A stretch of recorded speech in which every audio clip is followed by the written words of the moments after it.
He thought it was just a small act of kindness on a freezing night, but that ride put him right in the middle of a dangerous secret.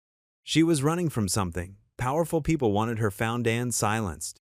And when he learned who she really was, it was already too late to turn back. Now, every mile they drive brings them closer to the truth and closer to the people willing to destroy anyone who stands in their way. They'll hurt the people you love if I stay. Can one man protect her long enough to expose the truth? Or will this kindness cost them everything? Before we get into the story, comment below where in the world you are watching from today. The January wind rattled Frank Carter's old pickup truck as he navigated the icy roads, his weathered hands gripping the steering wheel. After 14 hours at Pete's auto shop, his fingers still carried traces of engine grease despite repeated scrubbing. The heater wheezed weakly, barely keeping up with the bitter cold seeping through the truck's worn seals. Street lights cast lonely pools of yellow on the slick asphalt. Frank's thoughts drifted to Lily, his 10-year-old daughter, probably curled up at Mrs. Henderson's house next door, working on her math homework. The image brought a tired smile to his face, even as he calculated the babysitting money he'd owe their elderly neighbor. That's when he saw her, a solitary figure huddled against the wind, one hand clutching a backpack, the other pulled inside a coat that seemed better suited for autumn than this brutal Midwest winter. Frank's chest tightened. The girl couldn't have been more than 16 or 17, and the temperature was dropping fast. He eased off the gas, years of experience helping him manage the truck on the slippery road. The responsible thing would be to call the police. He knew that. But something in her posture, the way she hunched forward, trying to make herself smaller, stirred memories of the scared kids he'd encountered during his National Guard days. Frank pulled over about 20 feet ahead of her, gravel crunching under his tires. He reached across and rolled down the passenger window, letting in a blast of frigid air. "Hey there," he called out, keeping his voice gentle, non-threatening. "It's getting pretty dangerous out here. Can I give you a ride somewhere?" The girl stopped, her body tensing. The wind whipped strands of dark hair across her face as she studied him with wary eyes. Up close, Frank could see her lips had taken on a bluish tinge, and her cheeks were raw from the cold. "I'm Frank," he offered, speaking slowly and clearly. "I've got my mechanic's ID right here if you want to see it." He pointed to the badge clipped to his worn work jacket, not making any sudden moves. "There's a shelter in town, or I could take you wherever you need to go." She shifted from foot to foot, clearly weighing her options. Another gust of wind cut through the night, and she wrapped her arms tighter around herself. "The shelter," she finally said, her voice barely above a whisper. If you're sure it's no trouble." "No trouble at all," Frank replied, reaching over to push open the passenger door. "Hop in before you freeze solid." The girl approached cautiously, like a wild animal, expecting a trap. She kept her backpack clutched to her chest as she climbed in, settling as close to the door as possible. Frank noticed how she immediately checked for the door handle, likely making sure she had an escape route. "I'm Sophie," she said after a moment, though she kept her eyes fixed on the road ahead. Frank nodded, pulling back onto the street with careful movements. "Nice to meet you, Sophie. Don't worry if the heater's not great. This old girl's got character, but she's not too fancy." Sophie didn't respond, but Frank saw her slowly extend her trembling hands toward the heat vent. Her coat was expensive. He could tell that much despite its worn condition, but far too light for January in the Midwest. Her shoes were similarly high-end but impractical, fashion boots with smooth soles that would be treacherous on ice. The silence stretched between them as Frank navigated through the quiet streets. He kept his movements predictable, narrating his turns out loud. Taking a right here at the hardware store. Another couple blocks to Main Street. He'd learned during his guard days that letting people know what to expect helped ease their fears. Under the passing streetlights, he caught glimpses of Sophie's face. Despite her expensive clothes, there was something haunted in her expression that tugged at his paternal instincts. She was somebody's daughter, out alone on a dangerous night. When they stopped at a red light, Frank noticed Sophie's violent shivering hadn't subsided, even in the truck's cabin. Her fingers, when she brushed back her hair, were still white with cold. "Listen," he said, keeping his tone casual. "The shelter's still about 15 minutes away, and you look like you could use something warm in your system. There's a diner just up ahead, Miss Ruby's, best hot chocolate in 3 counties. What do you say we stop and get you thawed out first?" Sophie's eyes darted to his face, searching for hidden meanings or threats. Frank kept his expression open, neutral. After a long moment, she gave a small nod. "Thank you," she whispered, and Frank caught a tremor in her voice that had nothing to do with a cold. That's really kind. Hey, no problem. My daughter would never forgive me if I let someone freeze when a cup of hot chocolate could fix it. He turned the truck toward Miss Ruby's, its neon sign glowing like a beacon in the winter night. Besides, I could use a coffee myself. Been a long day under the hoods. As they pulled into the diner's parking lot, Frank glanced over at Sophie again. Her lips were still blue, her hands shaking as she gripped her backpack. Whatever her story was, and he could tell there was quite a story, it could wait until she was warm. Right now, that was all that mattered. The bell above the door of Murphy's Diner jingled as Frank held it open for Sophie. Warm air and the smell of coffee wrapped around them, a welcome change from the biting wind outside. At this hour, only a few regulars occupied the worn red booths, truckers mainly, warming up before hitting the road again. Betty, the night shift waitress Frank had known for years, looked up from wiping down the counter. Her eyebrows rose slightly at the sight of the teenage girl, but her welcoming smile never wavered. "Take any seat you like, hon," Betty called out, already reaching for the coffee pot.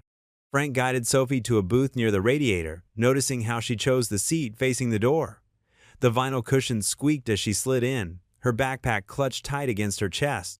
"Two hot cocos, Betty," Frank said, settling into the opposite bench. "Extra whipped cream if you've got it." Under the harsh fluorescent lights, Frank got his first good look at Sophie. Her face was young but tired, dark circles underneath wary eyes. Her coat was expensive once, some fancy brand his daughter Lily would probably recognize. But now it was worn at the edges, missing a button near the collar. Her shoes told a similar story. Designer sneakers, scuffed and mud-splattered. Betty brought their cocos, topped with generous swirls of whipped cream. "Anything else for you two?" Frank glanced at Sophie. "Hungry? The grilled cheese here's pretty good." Sophie shook her head, hands wrapping around the warm mug. "This is fine, thank you." Betty gave Frank a knowing look before moving away to check on other customers. "I'm Frank, by the way, Frank Carter." He took a sip of his cocoa, keeping his movements slow and predictable. "You said your name's Sophie?" "Yes." Her voice was soft but clear, carrying a hint of an accent he couldn't place. "Private school? Maybe." The door chimed again, and Sophie's head snapped toward the sound. Just another trucker, stomping snow from his boots. Frank pretended not to notice her reaction, but his guard training kicked in, cataloging details, the way she positioned herself, how her eyes tracked exits, the slight tremor in her hands that wasn't just from cold. "There's a good women's shelter about 10 minutes from here," Frank said carefully. "Safe place. Run by Sister Margaret. She's strict but fair. They've got warm beds, hot showers, and people who can help if you need it." Sophie's fingers tightened around her mug. "I don't need help. Everybody needs help sometimes." Frank kept his tone light, matter of fact. "I sure do. Got a 10-year-old daughter at home. Some days I don't know how I'd manage without my neighbors pitching in." Something flickered across Sophie's face at the mention of Lily. Recognition, maybe, or longing, but it vanished quickly behind that careful mask. They finished their cocos in comfortable silence. When Frank paid the bill, Sophie watched him count out worn dollar bills with an expression he couldn't read. The shelter was a converted Victorian house, its windows glowing warmly against the night. Sister Margaret answered Frank's knock personally, a tall woman with silver hair and kind eyes behind wire-rimmed glasses. "Welcome, welcome," she said, ushering them into a cozy front room that smelled of cinnamon and furniture polish. "You're just in time. We were about to lock up for the night." While Sister Margaret gathered intake forms, Sophie stood awkwardly in the middle of the room, taking in the worn but clean furniture, the inspirational posters on the walls, the basket of knitting supplies beside an ancient armchair. "Just some basic information," Sister Margaret explained, setting the papers on a coffee table. "Whatever you're comfortable sharing. Would you like Mr. Carter to wait outside?" Sophie shook her head quickly. She sat on the edge of the couch, pen hovering over the forms. As she leaned forward, something slipped from her coat, a flash of gold that hit the hardwood floor with a metallic ping. Frank bent to retrieve it. An ornate locket on a delicate chain, its surface etched with intricate scrollwork. It must have popped open in the fall because a small photograph was visible inside. He meant to just close it and hand it back, but the woman's face in the photo caught his eye. He knew that face. The sharp cheekbones, the confident smile, the perfectly styled dark hair. He'd seen it just last week, helping Lily with her school project on successful women in business. There she was, Vivian Ashford, CEO of Ashford International Hotels, smiling from the pages of Forbes magazine. And in her arms, a toddler with Sophie's eyes. The locket trembled in Frank's hand as the implications hit him. He looked up to find Sophie watching him, her face pale but composed, waiting for his reaction. "I can explain," she said quietly. The gold locket lay open in Frank's weathered palm, its surface catching the diner's fluorescent light. The photo inside showed a much younger Sophie, maybe 3 or 4 years old, sitting in the lap of an elegant woman with perfectly styled dark hair and a confident smile. Frank recognized that face. He'd seen it just last week, while flipping through an old Forbes magazine in the library's waiting area, while Lily did her homework. "Is this?" Frank kept his voice gentle, careful not to startle Sophie, who was staring into her now empty cocoa mug. "Is this your mother, Vivian Ashford?" Sophie's fingers tightened around the ceramic mug. Her shoulders tensed, but she gave a small nod. "She doesn't want me anymore," Sophie whispered, her voice cracking on the last word. She turned her face toward the window, but Frank caught the gleam of tears in her eyes. Outside, snow was starting to fall again, fat flakes drifting past the glass. Betty appeared with the check, took one look at Sophie's expression, and quietly retreated. Frank had never been more grateful for the waitress's intuition. "Hey," Frank said softly, sliding the locket across the table. "I don't know your whole story, and you don't have to tell me. But I've learned something in my years. People can surprise you with their kindness, sometimes when you least expect it." Sophie wiped quickly at her eyes with her sleeve. "You don't know my family." "You're right, I don't," Frank agreed. "But I know what it's like to feel alone, and you're not alone right now." The corner of Sophie's mouth twitched, not quite a smile, but something close. She picked up the locket, running her thumb over its intricate engravings before slipping it into her coat pocket. "The shelter's just a few blocks away," Frank said, leaving a generous tip for Betty. "Ms. Martinez runs it. She's good people, been helping folks get back on their feet for 20 years. The snow was falling harder as they pulled into the shelter's small parking lot. The building was an old Victorian house, its yellow paint faded but warm lights glowing in every window. Christmas lights still twinkled along the porch railings, giving it a welcoming feel despite the late hour. Ms. Martinez met them at the door, her silver hair in a neat bun and her dark eyes sharp but kind. She was wearing a hand-knit sweater with snowflakes on it, and her smile put Sophie visibly at ease. "Welcome, dear," she said, ushering them into a cozy sitting room with worn but clean furniture. "Let's get you settled in." While Ms. Martinez helped Sophie with the intake forms, Frank noticed how the teenager's posture gradually relaxed. The shelter felt safe. There were other women around, some reading in corners, others helping in the kitchen where something that smelled like soup was simmering. "We have a bed ready upstairs," Miss Martinez told Sophie, "and some spare toiletries, warm pajamas. We'll get you everything you need." "Thank you," Sophie murmured, her voice small but sincere. "And you'll look after her?" Frank asked Miss Martinez quietly while Sophie was distracted by the shelter's resident cat, an orange tabby that had wandered over to investigate. "Like she was my own," Miss Martinez assured him. "We've got good security here, Frank. She'll be safe." Frank nodded, relieved. He turned to Sophie, who was now petting the cat with tentative fingers. "I've got to head home. My daughter will be wondering where I am, but Ms. Martinez and her team will take good care of you." Sophie stood, hugging her backpack to her chest again. "Thank you," she said, "for stopping, for the cocoa, for—" She gestured vaguely at the shelter. "Everything." "Anyone would have done the same," Frank said. Sophie shook her head. "No, they wouldn't have." Ms. Martinez led them to the front door. The snow had let up a bit, leaving a fresh blanket of white on the ground. Frank stepped out onto the porch, then turned back for one last look. Sophie stood in the doorway, the warm light from inside creating a soft glow around her. She raised her hand in a small wave, and this time, a faint but genuine smile crossed her face. It transformed her whole expression, making her look, for just a moment, like the carefree little girl from the locket photo. Frank waved back, then trudged through the snow to his truck. As he started the engine, he could still see Sophie in the doorway. "Ms. Martinez's gentle hand on her shoulder, before the door finally closed between them. The old pickup's engine sputtered as Frank turned onto his street. The day's events weighed heavy on his mind. The shivering girl, that expensive locket, and the sadness in Sophie's eyes when she mentioned her mother. His headlights swept across unfamiliar vehicles.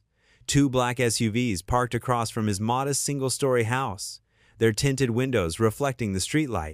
Frank's hands tightened on the steering wheel. In their small town, everyone knew everyone else's cars. These weren't local. He pulled into his driveway, killing the engine but staying in the truck for a moment, watching through his rearview mirror. Two men emerged from the first SUV. Even in the dim evening light, their suits looked expensive, the kind you'd see in fancy department stores, not at the local men's warehouse. They moved with practiced precision, like dancers following familiar steps. The taller one adjusted his tie as they approached. Frank stepped out of his truck, making sure to grab his toolbox. The weight of it felt reassuring in his hand. "Mr. Carter?" The shorter man spoke first. His voice was smooth, too smooth, like a radio announcer's. "Sorry to bother you so late. I'm Mr. Henley, and this is Mr. Cray. We're looking for someone we believe you might have seen today." Frank set his toolbox down slowly. "That right?" "A young girl," Cray said, his words clipped and precise. 16 years old, brown hair, blue eyes, carrying a backpack. She's troubled, potentially dangerous. Dangerous? Frank kept his face neutral, thinking of Sophie's trembling hands around that cocoa mug. "How so?" "She's been known to make up stories," Henley said, sliding his hands into his pockets. "Wild accusations, lies that could hurt people. Her family is very concerned." A car passed by, its headlights washing over them. In that brief moment, Frank caught something in their eyes, something cold and calculating that had nothing to do with family concern. "Haven't seen anyone like that," Frank said, reaching down for his toolbox. "Town's pretty quiet most days." "You sure about that?" Cray took a step closer. "Because we heard someone matching her description was seen getting into a pickup truck, similar to yours." Frank shrugged, fishing for his house keys. "Lots of pickups in town, kind of vehicle you need around here." "Of course," Henley smiled, but it didn't reach his eyes. "If you do see her, we'd appreciate a call." He held out a business card between two manicured fingers. "Day or night, her family's very worried." Frank took the card, noting the lack of company name or title, just a phone number in plain black text. "I'll keep an eye out." "You do that," Cray said. "And Mr. Carter, if you're thinking of getting involved in something complicated, don't. Some situations are better left alone." The threat hung in the air like smoke. Frank met Cray's gaze steadily. "Just a mechanic here, gentlemen. Nothing complicated about fixing cars." They retreated to their SUVs with the same calculated precision they'd arrived with. Frank watched them pull away, their taillights disappearing around the corner. But they drove slowly, too slowly, like they were memorizing every detail of his house. Inside, the silence felt heavy. Frank's dinner, leftover meatloaf he'd made when Lily was home last weekend, sat in its plastic container on the kitchen table where he'd left it this morning. He hadn't even taken off his jacket yet. He sank into a kitchen chair, staring at the untouched food. His appetite had vanished. The business card sat on the table in front of him, that single phone number seeming to mock him with its simplicity. Those men hadn't been family representatives or concerned parties. They moved like hunters, spoke like people used to getting their way through fear, and they were looking for Sophie. The teenager who'd clutched that hot cocoa like it was the first warm thing she'd held in days. The girl who'd tried so hard to hide her tears when talking about her mother. The child who'd given him that small, grateful wave from the shelter doorway. Frank pushed the meatloaf aside, his mind racing. If those men found her at the shelter, he didn't want to complete that thought. The kitchen clock ticked loudly in the silence, each second marking time that Sophie might still be safe or might not be. Frank sat there, the overhead light casting a shadow long across the linoleum floor, knowing that his simple life had just become anything but simple. The morning sun cast long shadows across the frost-covered playground as Frank's pickup rumbled to a stop in front of Lily's elementary school. His daughter gathered her backpack and lunchbox, the sparkly unicorn on the front catching the light. "Have a good day, sweetheart," Frank said, reaching over to give her a quick hug. "Remember, Mrs. Johnson is picking you up for your playdate after school." "I know, Dad." Lily rolled her eyes but smiled, hopping out of the truck. She turned back, her small face serious. "Did the girl from yesterday find a safe place to stay?" Frank's heart squeezed. Even at 10, Lily had such a caring soul. "I took her to the shelter, honey. She'll be okay." But as he watched Lily skip up the school steps, he wasn't so sure. Those men in the SUVs hadn't looked like concerned family members. Their practiced smiles hadn't reached their eyes. Once Lily disappeared inside, Frank pulled out his phone and dialed the shelter's number. His fingers drummed against the steering wheel as it rang. "Good morning, Hope Haven Women's Shelter," a familiar voice answered. "Hi, Mrs. Baker. This is Frank Carter. I brought Sophie in last night." There was a pause. "Oh, Mr. Carter, I'm afraid Sophie. She left early this morning, before dawn." Frank sat up straighter. "Left? What happened?" "Two men came by late last night, asking about her. They had badges, said they were private investigators." Mrs. Baker's voice wavered. "We told them we couldn't confirm or deny if anyone was here. That's our policy. But when I went to check on Sophie at breakfast time, her bed was empty. Just a note saying, 'Thank you.'" Frank's stomach dropped. "These men? Were they wearing expensive suits? Driving black SUVs?" "Yes, actually. Do you know them?" "They showed up at my house, too." Frank started the engine. "Thanks, Mrs. Baker. I need to go." He drove through town slowly, scanning sidewalks and alleys. The bus station, he thought. If he were running, that's where he'd go. The old brick building came into view, its faded sign barely readable, a handful of people huddled on the benches outside, collars turned up against the cold. And there, a familiar figure in a thin coat, sitting alone with a backpack clutched to her chest. Sophie. Frank parked and approached slowly, not wanting to startle her. But she noticed him anyway, jumping to her feet with wide eyes. "It's okay," he said, holding up his hands. "I'm not here to make you do anything you don't want to do." Sophie glanced toward the station entrance. "How did you find me?" "I was worried. Those men, they came to my house last night, asking about you." Frank kept his voice gentle. "Then I heard they showed up at the shelter too." Sophie's face paled. Did they threaten you?" "Not exactly. But they didn't seem like people who take no for an answer." Frank gestured to the empty bench beside her. "Mind if I sit?" She hesitated, then nodded. Frank settled beside her, leaving plenty of space between them. "I don't know what you're running from," he said carefully. "And you don't have to tell me. But those men, they're not giving up. And you look like you could use a friend right now." Sophie's fingers twisted in the straps of her backpack. I can't get anyone else involved. It's not safe." "I was in the National Guard for 12 years, Frank said. "Served 2 tours overseas. I know how to handle trouble." He paused, watching her face. "And I know what it looks like when someone needs help but is too scared to ask for it." A bus pulled up to the curb, its brakes squealing. Sophie watched as passengers filed off, then turned to Frank with tears in her eyes. "They'll hurt anyone who helps me," she whispered. "They made that very clear." "Let me worry about that." Frank stood, offering his hand. "If those men are after you, we need to get you somewhere safe. My truck's right over there. What do you say?" Sophie looked at his outstretched hand, then at the bus station entrance. Another set of passengers was boarding, heading who knew where. She could disappear, become another faceless traveler. Or she took Frank's hand, letting him help her up. "Okay." They walked to the truck quickly, Sophie keeping her head down. Frank opened the passenger door for her, then hurried around to the driver's side. As he started the engine, fat snowflakes began drifting down from the gray sky. "My house isn't far," he said, pulling away from the curb. "We'll figure this out together." Sophie huddled in her seat, watching the snow fall harder outside the window. She didn't respond, but some of the tension had left her shoulders. For now, at least, she wasn't alone anymore. The old pickup moved carefully through the increasingly snowy streets, carrying them toward whatever would come next. The afternoon sun filtered through the kitchen curtains as Frank stood at the counter, buttering bread for grilled cheese sandwiches. The familiar sound of Lily's footsteps bounding up the porch stairs made him smile.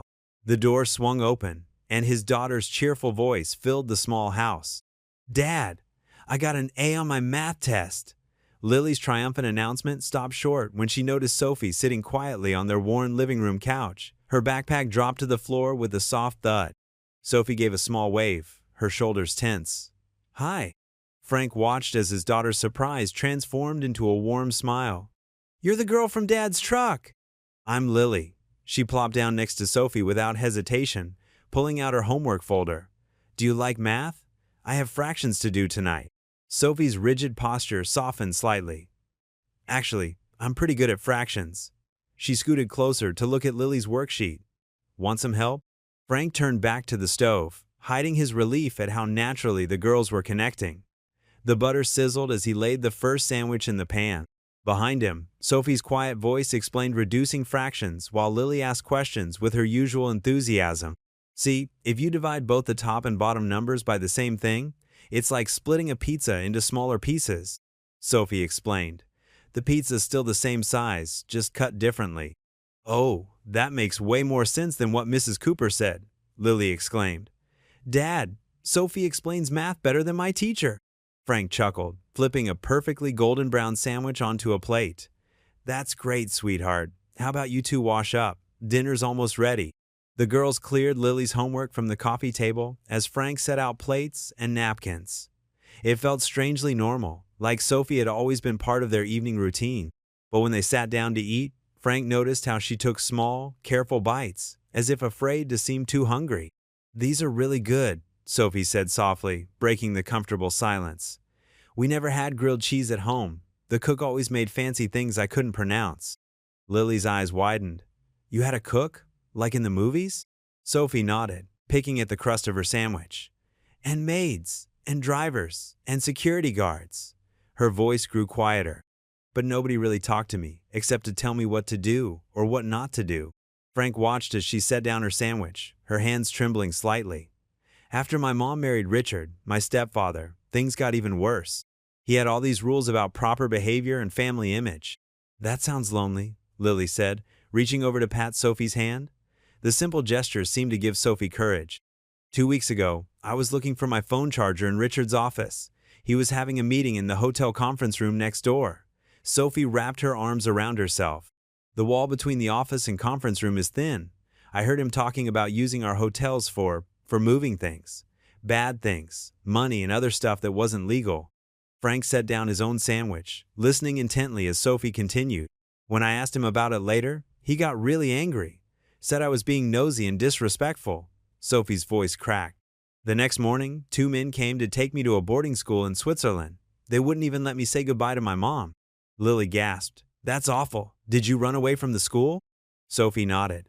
The first night there, I heard the headmaster on the phone with Richard.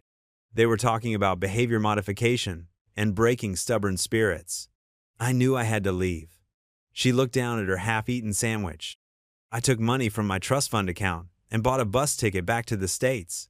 I've been moving from town to town, trying to stay ahead of Richard's security team. Frank sat in silence, processing Sophie's story. The men in the SUVs made more sense now. They weren't concerned family members. They were hired muscle. His protective instinct, already strong, grew stronger with each detail Sophie shared. Your mom, he said carefully. Does she know what's happening? Sophie shook her head, tears welling in her eyes. She's always traveling for work. Richard handles everything else, that's what she says. And he's really good at making things sound reasonable when he explains them to her. Lily got up and wrapped her arms around Sophie in a tight hug. You can stay with us. Right, Dad? We'll keep you safe. Frank met Sophie's uncertain gaze across the table. In her eyes, he saw fear mixed with a desperate hope that finally, someone would believe her. Someone would help. The weight of that trust settled on his shoulders, heavy but necessary. The kitchen clock ticked steadily as Frank considered their situation. He'd always taught Lily to stand up for what was right, even when it was hard. Now it was his turn to live those values, despite the risks. Sophie wiped her eyes with the back of her hand. I shouldn't have told you all this. I'm just putting you in danger too. No, Frank said firmly. You did the right thing. Sometimes being brave means asking for help. He watched as relief washed over Sophie's face, her shoulders relaxing for the first time since she'd started talking. Lily was still hugging her, chattering about sharing her room and having the best sleepover ever. The remnants of their dinner sat forgotten on the table as the gravity of Sophie's situation settled over them. Frank knew their quiet life had just become much more complicated, but looking at the two girls, his bright, caring daughter and this brave young woman who'd risked everything to do what was right, he felt certain they were doing the right thing. Sophie looked down at her plate, pushing the last bits of her sandwich around. Thank you, she whispered, for listening, for believing me. Frank nodded, the weight of responsibility for her safety growing with each passing moment. He had decisions to make, plans to consider, but for now, he'd focus on making sure Sophie felt secure in their home. Tomorrow would bring its own challenges. The kitchen clock ticked past 9, and silence settled over Frank's small house. Lily's soft breathing drifted from her bedroom, where she'd fallen asleep clutching her favorite stuffed penguin. Sophie sat curled up on the living room couch, her borrowed blanket pulled tight around her shoulders, staring at nothing in particular. Frank moved quietly through the house, checking the locks for the third time. The events of the day felt surreal. A runaway heiress at his kitchen table, dark suits prowling the streets, whispered confessions of corruption. His mind kept circling back to the threatening undertone in those men's voices outside the shelter.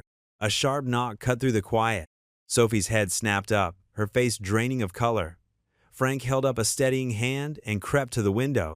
Through a gap in the blinds, he saw them. The same two men from earlier, their black SUV idling at the curb. The porch light caught the gleam of their expensive watches and polished shoes. Another knock, harder this time.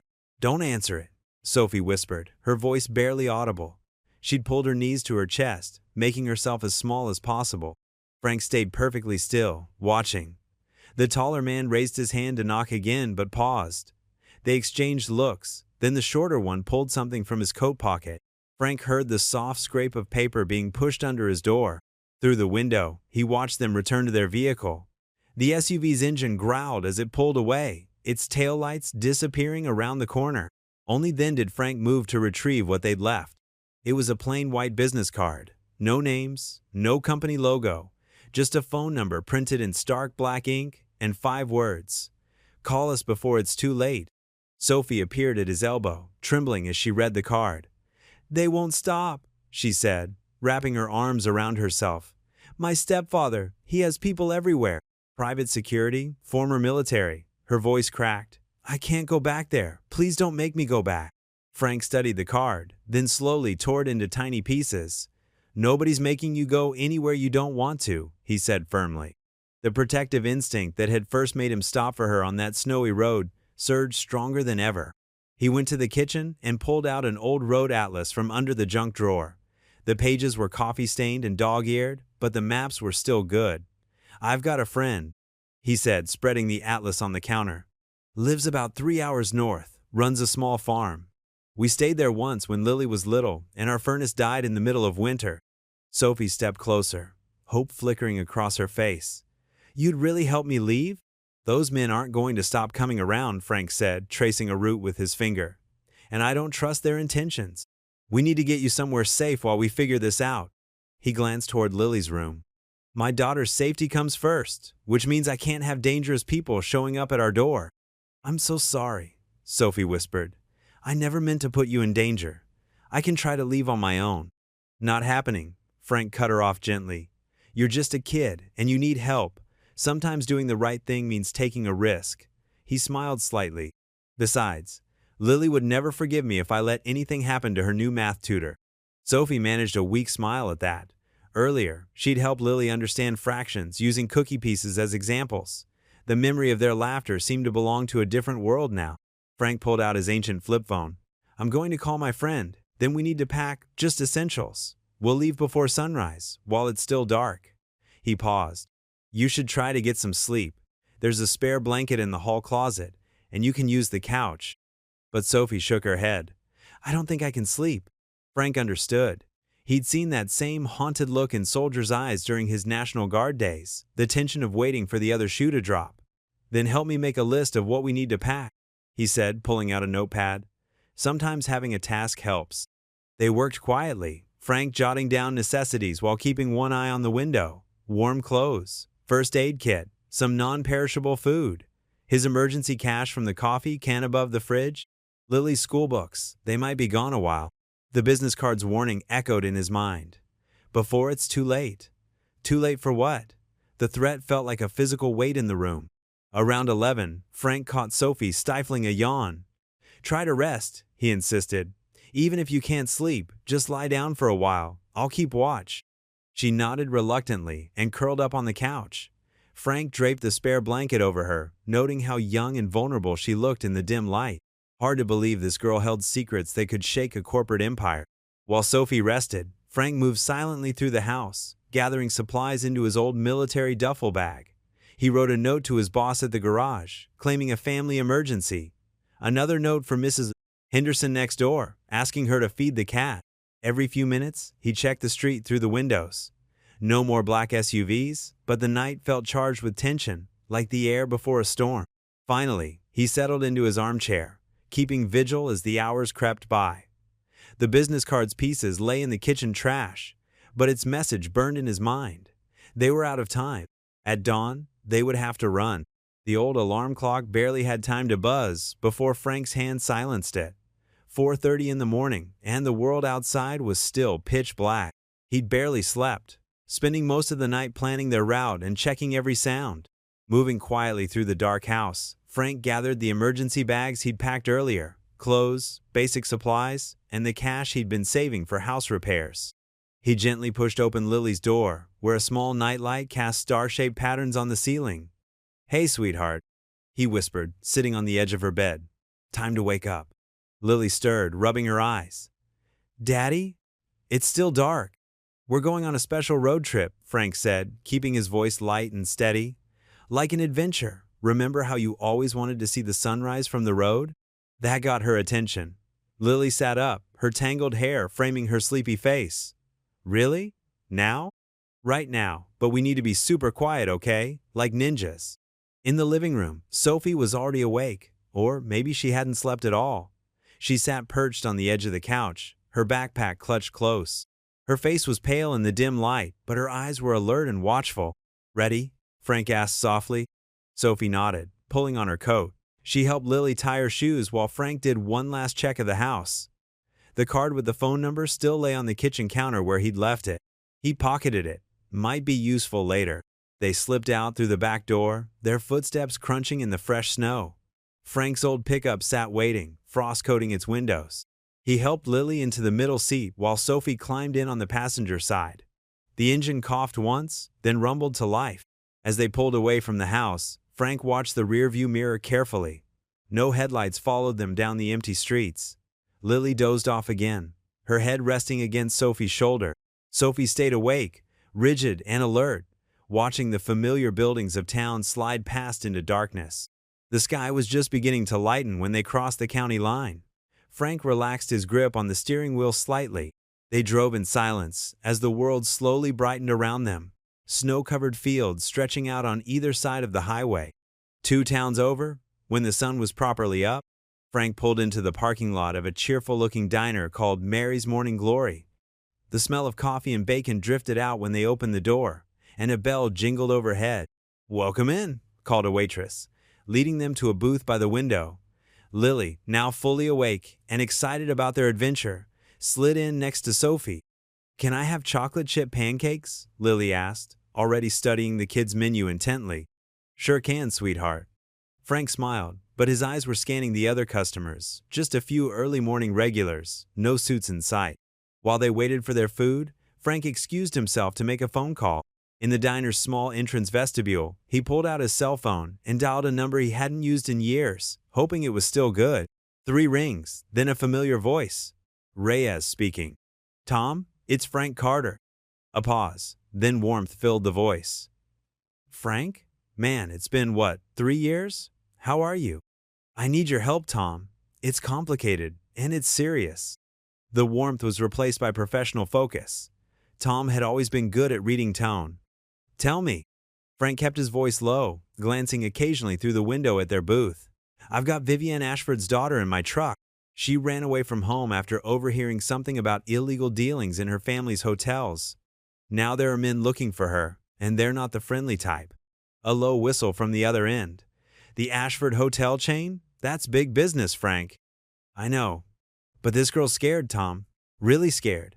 And whatever she heard, these people are willing to chase her across state lines to keep it quiet. Give me the details you have. I'll start digging." Frank told him everything Sophie had shared, watching as their breakfast arrived at the booth. Lily was showing Sophie how to make a smiley face on her pancakes with whipped cream.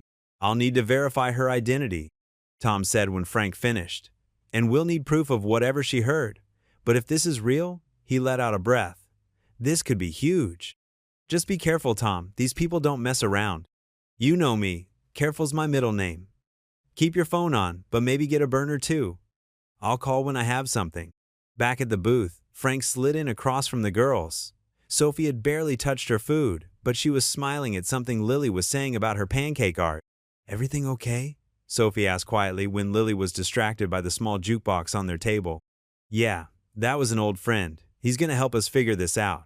Sophie nodded, pushing her eggs around with her fork. I didn't mean to drag you into all this. You and Lily. You should be safe at home. Hey!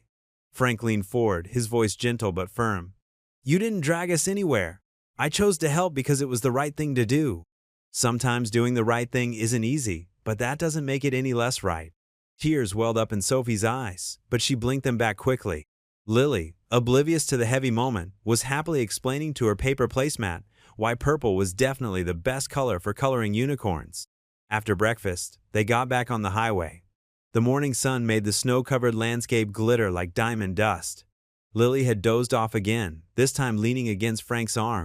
Sophie stared out the passenger window, watching the white fields roll past.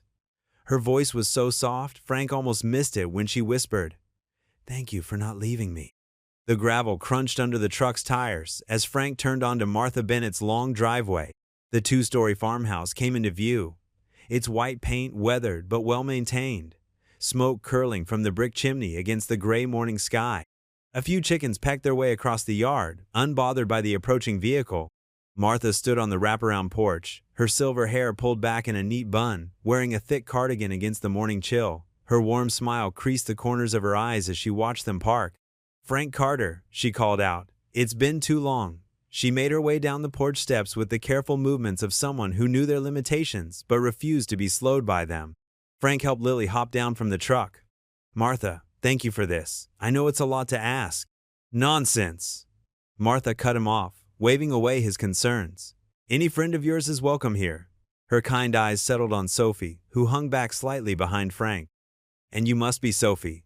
Come on in, all of you. I've got coffee brewing and hot chocolate for the girls. Inside, the farmhouse was warm and inviting, with well-worn furniture and quilts draped over the backs of chairs. The kitchen smelled of fresh baked bread and coffee. Martha moved efficiently around the space, pulling mugs from cupboards while she talked. The spare room upstairs is all made up, she said. It's snug, but it'll fit you three just fine. Bathroom's right across the hall. Sophie stood near the kitchen doorway, her shoulders tense, until Lily grabbed her hand. Can we see the chickens? Lily asked, bouncing on her toes. Please? Martha smiled, reaching for a small bucket near the back door. Of course you can. They need feeding anyway. The feed's right here in this bucket. Just scatter it in front of the coop, and they'll come running. Lily tugged Sophie toward the door, and after a glance at Frank for permission, Sophie followed. Through the kitchen window, Frank watched as Lily demonstrated the proper chicken feeding technique, while Sophie's tentative movements gradually became more confident. She's been through something rough, hasn't she? Martha asked quietly, setting a mug of coffee in front of Frank. Frank nodded, pulling out his phone. Need to update Tom on where we are. He's looking into some things for us. Go ahead, Martha said. I'll keep an eye on the girls. Frank stepped onto the back porch, dialing Tom's number. While he talked in low tones about what Tom had discovered so far, he watched Martha join the girls by the chicken coop. The older woman was showing Sophie how to check for eggs, her movements slow and deliberate, her voice carrying just enough to be heard, but not enough to startle. Sophie's face brightened when she pulled out her first egg, holding it carefully in both hands. Martha praised her technique, and even from the porch, Frank could see some of the tension leave Sophie's shoulders. After finishing his call with Tom, Frank joined them in the yard. Martha had moved on to showing the girls her small herb garden, explaining which plants were which and what they were used for in cooking. The basil's not doing much now, she was saying. But come spring, it'll take over this whole corner if you let it. Makes wonderful pesto. I've never made pesto, Sophie said softly, running her fingers gently over a mint plant. Well then, Martha replied. We'll have to fix that when the basil comes back. For now, though, how about we all make some bread together? Nothing better than kneading dough when you've got things on your mind. In the kitchen, Martha set them all to work. Lily measured ingredients while Sophie mixed them in a large bowl. Even Frank was put to use, clearing space on the counter for kneading. Martha's gentle instructions filled the kitchen, along with the occasional puff of flour and Lily's giggles when she got some on her nose. As the afternoon wore on, the smell of baking bread filled the house. Martha showed Sophie how to make a simple stew to go with it, letting her chop vegetables while sharing stories about her own daughter, now grown with children of her own in California. When evening came, They gathered in the living room, bowls of steaming stew in their laps, thick slices of fresh bread on the coffee table. The fireplace crackled, casting dancing shadows on the walls. Martha's old cat, Oscar, had claimed a spot on the rug near the hearth. "This is really good," Sophie said, looking surprised at her own creation. "Course it is," Martha replied. "You made it with care. That's the secret ingredient to any good meal." Lily, who had been unusually quiet while eating, suddenly asked, "Did you really used to be a teacher, Martha?" "I did indeed. Taught third grade for 37 years. That's why you're so good at explaining things," Lily declared with the certainty of a 10-year-old. Martha chuckled. "Well, thank you, dear. Though I think anyone can be good at explaining things if they care enough about helping others understand." The conversation flowed easily after that, with Martha sharing funny stories from her teaching days that had both girls laughing. Even Frank found himself relaxing into his chair, the worry of the past few days easing slightly in the warm, comfortable atmosphere. When Lily accidentally knocked over her empty bowl while acting out one of Martha's stories, the resulting clatter startled Oscar, who shot straight up in the air before darting under the sofa. Sophie's unexpected laugh rang out, clear and bright, surprising even herself. Soon they were all laughing, at the cat, at themselves, at the simple joy of being together in this cozy room while the world grew dark outside. Martha caught Frank's eye and gave him a small nod. In that moment, he knew they'd made the right choice coming here. Sometimes, safety wasn't just about locks and distance. Sometimes it was about finding people who could help heal what was broken inside. The fire popped and sparked, sending up a shower of embers that drew everyone's attention. Oscar cautiously emerged from under the sofa, deciding it was safe to reclaim his spot by the hearth. Sophie reached down to stroke his fur, and the old cat arched into her touch, purring loudly enough to be heard over the crackling flames. Morning sunlight streamed through Martha's kitchen windows, warming the cozy space that smelled of vanilla and melting butter. Sophie stood at the counter with Lily, both girls wearing borrowed aprons dusted with flour. Lily's face lit up as she showed Sophie how to roll cookie dough into perfect little balls. "Mom used to say 3 finger widths apart," Lily explained, demonstrating the spacing on the baking sheet. "That way they don't stick together when they get bigger." Sophie nodded, carefully following Lily's instructions. Her shoulders had gradually relaxed over the past hour, the rhythmic motions of baking creating a peaceful bubble around them. "These are going to be amazing," she said, managing a genuine smile. Outside on the wraparound porch, Frank leaned against the railing beside Martha. His coffee mug warmed his hands against the morning chill while chickens scratched in the yard below. "Poor child," Martha said softly after Frank finished explaining Sophie's situation. "Running from her own family. It's not right." Frank nodded, his expression troubled. "I keep thinking about what could have happened if I hadn't stopped that night. She was just walking down that road in the cold, Martha, like a ghost." Martha patted his arm. "The Lord puts people in our path for a reason, Frank Carter. You did the right thing." "I hope so." Frank stared into his coffee. "But now I've dragged Lily into this mess too. Those men who came to the house." He trailed off, the memory of their threatening presence still fresh. "Lily's safer with her daddy than anywhere else," Martha said firmly. "And that girl in there needs you both." Inside the kitchen, Sophie and Lily were sliding the first batch of cookies into the oven when Frank's phone rang. He stepped into the living room to answer it, but Sophie could still hear his side of the conversation through the open door. "Hey, Tom. Yeah, we're safe. What did you find?" Sophie's hand stilled on the cookie sheet as she strained to listen. Lily chatted away about the next batch, unaware of Sophie's sudden tension.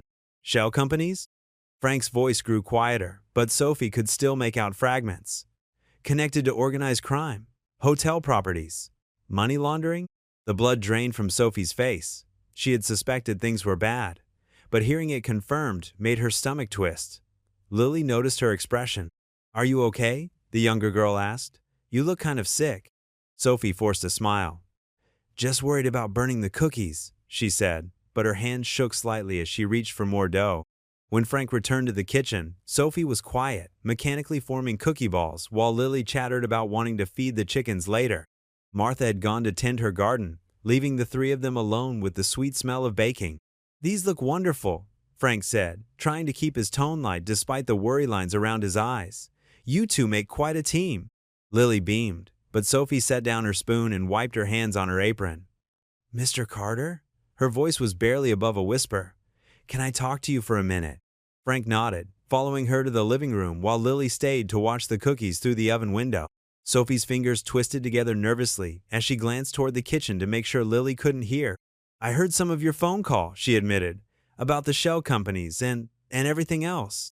Frank's expression softened with concern. "I'm sorry you had to hear that, Sophie. Tom's just trying to help us understand what we're dealing with." Sophie took a deep breath, then reached for her backpack in the corner. Her hands trembled slightly as she opened it and reached deep inside, past her few clothes and belongings.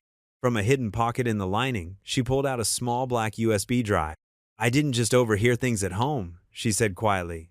I found documents on my stepfather's computer. Financial records, emails, everything." She held out the drive. "It's all encrypted. I was good with computers at school, so I made copies before I left. I thought maybe someday someone would believe me." Frank stared at the tiny device that could contain so much danger and so much hope. "That's why those men are so desperate to find you." Sophie nodded, her voice catching. "I didn't know who to trust, but you've done so much for me and Lily, and—" She swallowed hard. "You're the first person who's made me feel safe in a long time." Frank carefully took the drive, feeling the weight of Sophie's trust more heavily than the small piece of plastic in his palm. Through the kitchen doorway, they could hear Lily humming as she arranged fresh cookies on a cooling rack. "We'll figure this out together," Frank promised, pocketing the drive. "You're not alone anymore." Sophie's eyes welled with tears, but she managed a wobbly smile. The timer dinged in the kitchen, and Lily called out excitedly about the next batch being ready. "Better not let those burn," Frank said gently. "Sounds like you've got some important baking to finish." Sophie wiped her eyes and nodded, heading back to the kitchen where Lily waited. Frank watched them working together, the weight of the USB drive in his pocket, reminding him just how much was at stake. But seeing Sophie's shoulders relax as she helped Lily slide the hot cookies onto the cooling rack, he knew they'd made the right choice in protecting her, whatever the cost might be. Sophie's hands trembled slightly as she pulled the small USB drive from a hidden pocket she'd sewn into her backpack's lining. The morning light caught its metallic surface as she held it out to Frank, who sat at Martha's kitchen table. "I've been carrying this everywhere," Sophie said quietly. "It has copies of emails, financial records, everything I found on my stepfather's computer before." She swallowed hard. "Before they sent me away." Frank carefully took the drive, treating it like the precious evidence it was. "You were brave to grab this," he said, his voice gentle but firm. "And even braver to keep it safe all this time." Martha busied herself at the sink, pretending not to listen while keeping watch through the window. Lily sat cross-legged on a kitchen chair, munching on one of the fresh cookies they baked, her eyes wide with interest. "Tom gave me instructions on how to send this securely," Frank explained, pulling out his phone. He read through the text message again. "There's a courier service in town that handles sensitive documents. They'll get it to him by tomorrow morning." Sophie wrapped her arms around herself, a gesture Frank had noticed she made when seeking comfort. What if they intercept it? "Tom's smart about these things," Frank assured her. "The package will look like ordinary business mail, and it's going through a special service he trusts. Plus, he's already made copies of everything we've told him so far." Lily perked up, brushing cookie crumbs from her shirt. "Is Tom the one who was in the army with you, Dad? The one who wrote that big story about the corrupt mayor?" Frank nodded, managing a small smile. "That's him. He's good at getting the truth out there, no matter who tries to stop him." Martha emerged from the pantry with an old shoebox. "Here's something that might help package it securely," she offered. "We can wrap it up like a birthday present." They worked together, carefully cushioning the USB drive in tissue paper and securing it in the box. Martha had rainbow-colored wrapping paper left over from Christmas, and Lily insisted on adding a bright blue bow to make it look extra normal. Sophie watched the process intently, her fingers twisting in her lap. When the package was ready, Frank stood up, car keys in hand. "I'll drive into town now to send it. Should take about an hour, round trip." "Can I come?" Lily asked, bouncing on her toes. "I want to see how the courier place works." Frank shook his head. "Better if I go alone, sweetie. Less attention that way." "Then we should do something fun while we wait," Lily declared, turning to Sophie. "I know. We can make a scrapbook about our adventure, like a time capsule." Sophie's tense expression softened. "A scrapbook?" "Yeah, Martha. Do you have any craft stuff? We could put in pictures and tickets and maybe press some flowers from your garden and write about everything that's happened." Martha's eyes crinkled with warmth. "I think I have just the thing." She disappeared upstairs and returned with a stack of colored paper, some markers, and an empty photo album with cream-colored pages. "It's been sitting in my craft drawer for ages," Martha explained. "Better it gets used for making memories than collecting dust." For the first time that morning, Sophie's smile reached her eyes. "I used to love making scrapbooks when I was younger," she admitted, "before everything got so complicated." "Perfect," Lily declared, already sorting through the supplies. "We can start with yesterday, when we fed the chickens. I still have one of their feathers." Frank watched the girls settle at the kitchen table, their heads bent together over the blank pages as Martha showed them how to arrange things just so. The sight made his heart both lighter and heavier. Lighter seeing Sophie act like a normal teenager for once, heavier knowing how much she'd been through. "I'll be back soon," he promised, picking up the disguised package. "Stay inside, keep the doors locked." Martha nodded, her expression serious despite her gentle smile. "We'll be fine. The girls and I have plenty to keep us busy." As Frank drove the familiar dirt road toward town, he felt a surge of hope. The USB drive felt like a key, not just to exposing Sophie's stepfather's crimes, but to giving her back some control over her life. Tom would know exactly what to do with the information. The courier service was a small operation in a strip mall, sandwiched between a tax preparation office and a dry cleaner. Frank followed Tom's instructions precisely, paying in cash and using the cover story they'd prepared about sending business documents to an accounting firm. The drive back to Martha's felt lighter, as if a weight had shifted. They had taken action. They had a plan. Most importantly, Sophie had trusted them enough to share her evidence. As he turned onto the long driveway leading to the farmhouse, he could see Sophie and Lily through the kitchen window. They were laughing about something, decorating a page in their new scrapbook while Martha served them milk and more cookies. The scene looked so normal, so right, that Frank allowed himself to imagine a future where Sophie could always feel this safe and happy. Movement caught his eye as he parked. A dark sedan rolled past the property entrance, moving slower than the usual country traffic. Frank watched it in his rearview mirror, his hands still on the steering wheel. The car continued down the road, unhurried, almost casual, but something about it made the hair on the back of his neck stand up. Martha's weathered hands clutched her apron as she pulled Frank aside in the mudroom. The afternoon sun cast long shadows through the frosted windows, and her usually cheerful face was pinched with worry. "Two men stopped by earlier while you were in town," she said in a low voice, glancing toward the kitchen where Sophie and Lily were working on their scrapbook. "Said they were looking for directions to the highway, but something felt off about them." Frank's shoulders tensed. What did they look like? Dark suits, fancy car, stuck out like sore thumbs around here. One had a scar near his eye. Martha wrung her hands. "They kept looking at the house while we talked. Asked if I lived here alone." Frank ran a hand over his face, feeling the stubble of several days' worry.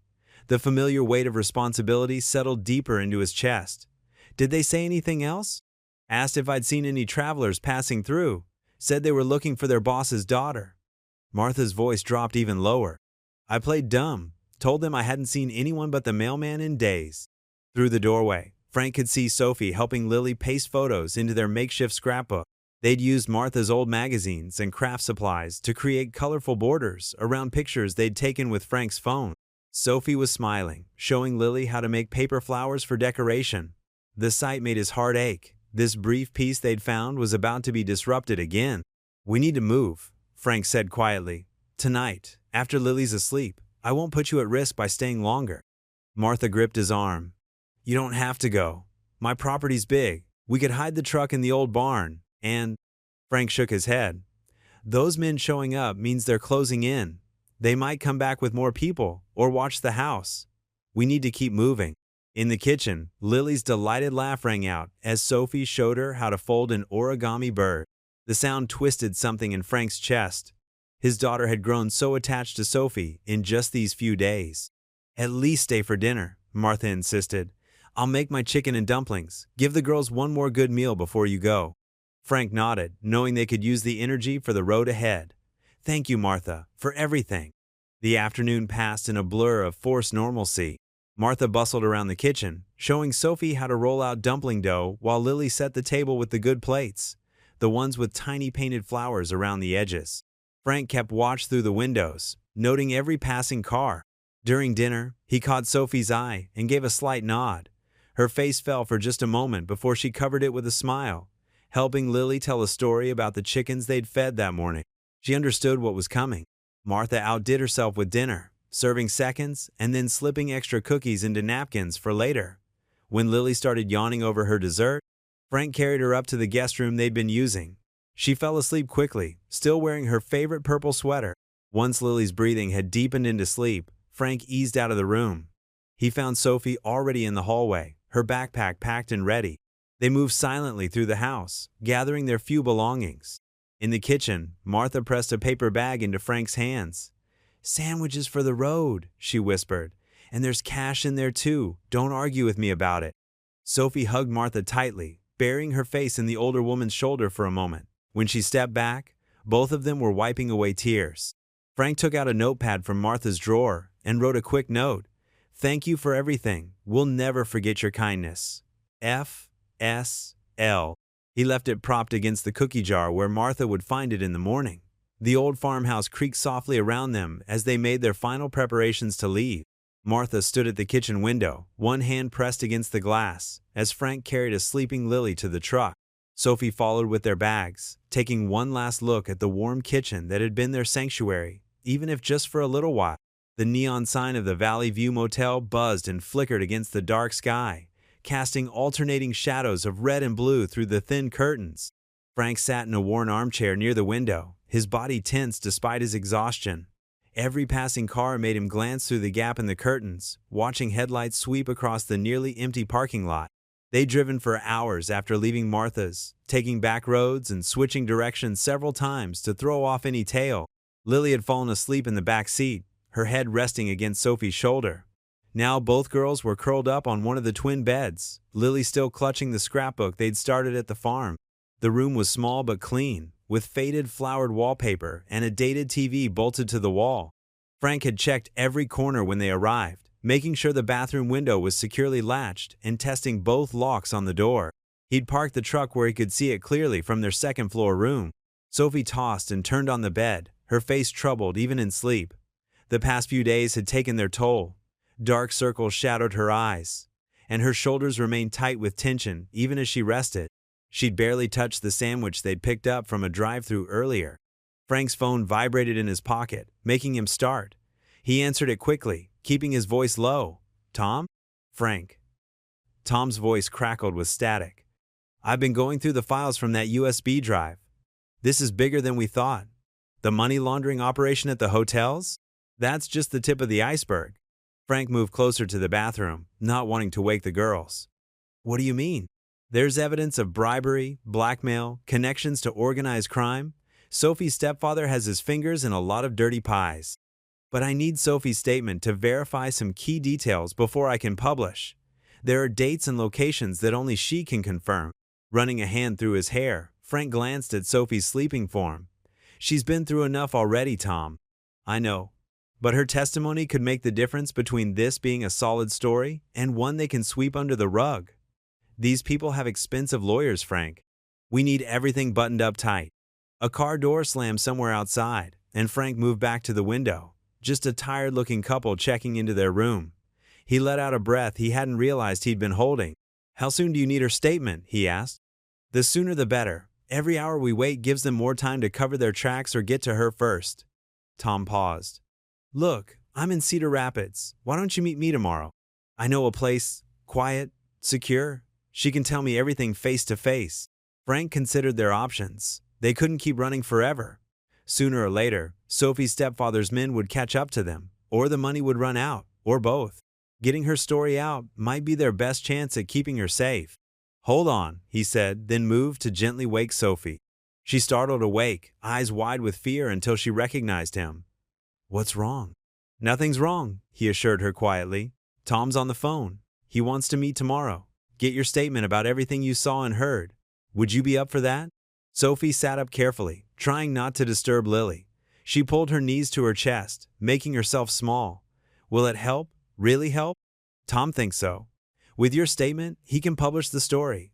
Get the truth out there where they can't hide it." She was quiet for a long moment, then nodded. "Okay, I'll do it." Frank spoke into the phone again. "She'll meet with you. Text me the details." "I will. And Frank, be careful getting there. These people are getting desperate." After hanging up, Frank returned to his post by the window. Sophie hadn't laid back down. "Try to get some more sleep," he told her gently. "I'll keep watch." "What if," she started, then stopped herself. "What if what?" "What if telling the truth makes things worse? What if they hurt you and Lily because you helped me?" Her voice trembled slightly. Frank moved to sit on the edge of her bed. "Sophie, listen to me. Sometimes doing the right thing is scary, but letting bad people get away with bad things because we're afraid? That's scarier. We're gonna get through this together." She nodded, wiping quickly at her eyes. "Promise?" "I promise. Tomorrow we'll meet Tom, and you can tell him everything. Then we'll figure out the next step." Frank managed a small smile. "One day at a time, okay?" "Okay." Sophie lay back down, pulling the thin motel blanket up to her chin. "Thank you, Frank, for everything." Frank returned to his chair, settling in for the long night ahead. The neon light continued its steady pulse outside the window, and somewhere in the distance, a truck's engine rumbled past on the highway. He checked his phone. Tom had sent the meeting details for tomorrow. Just one more day, he thought. One more day to keep them all safe. The morning sun cast long shadows across Main Street as Frank pulled into the parking lot of the Corner Cup Cafe. It was barely 7, and only a few other cars dotted the lot. The cafe's windows were fogged from the warmth inside, meeting the winter chill, making it hard to see who might already be inside. Frank scanned the area carefully before nodding to Sophie and Lily in the back seat. "Looks clear. Tom said he'd get here early to make sure everything was safe." Sophie clutched her backpack tightly to her chest, her knuckles white. She hadn't said much during the drive, but Frank could see the worry etched across her face. Lily reached over and squeezed Sophie's hand, offering a sleepy smile. They walked quickly through the cold morning air to the cafe's entrance. A bell chimed softly as Frank pushed open the door, releasing the scent of fresh coffee and warm pastries. In the farthest corner booth, a man with salt and pepper hair and wire-rimmed glasses looked up from his laptop. Tom Reyes stood, his weathered face breaking into a warm smile. He'd aged since Frank had last seen him, but his sharp eyes hadn't changed. "Frank Carter," he said quietly, extending his hand. "It's been too long, brother." Frank shook his friend's hand firmly. "Tom, thanks for meeting us." Tom's gaze shifted to Sophie, his expression gentle. "And you must be Sophie. I'm Tom Reyes." He didn't offer his hand, seeming to sense her nervousness. Instead, he gestured to the booth. "Why don't we all sit down? I ordered some hot chocolate for everyone." The vinyl seats creaked as they slid into the booth, Sophie and Lily on one side, Frank next to Tom on the other. A kind-faced waitress brought over 4 steaming mugs of hot chocolate, topped with whipped cream. Lily's eyes lit up at the sight. "I hope you don't mind," Tom said, pulling out a small digital recorder. "I'd like to record our conversation. It's just for my notes. Nothing will be published without your approval, Sophie." Sophie nodded, wrapping her hands around the warm mug. "Okay," she said softly. Tom placed the recorder on the table and pressed record. "Take your time," he said. "Just start from the beginning." Sophie took a deep breath. "It started about 6 months ago," she began, her voice growing steadier as she spoke.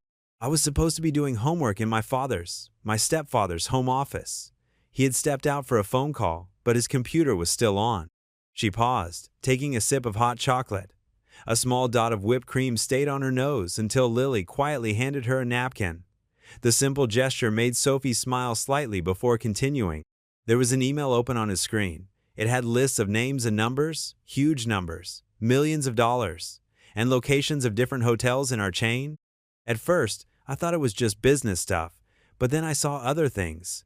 Names I recognized from the news, people who'd been arrested for drug trafficking and money laundering. Tom typed quietly on his laptop as Sophie spoke, occasionally nodding. What happened next? I started paying more attention after that. When Richard, my stepfather, had business meetings at the house, I'd find excuses to walk past his office. The men who came, they weren't normal businessmen. They had guns under their jackets. I could tell. Frank watched Sophie's face as she spoke. The fear was still there, but something else too, determination. She wasn't just a scared kid anymore. She was fighting back. "The night everything changed," Sophie continued.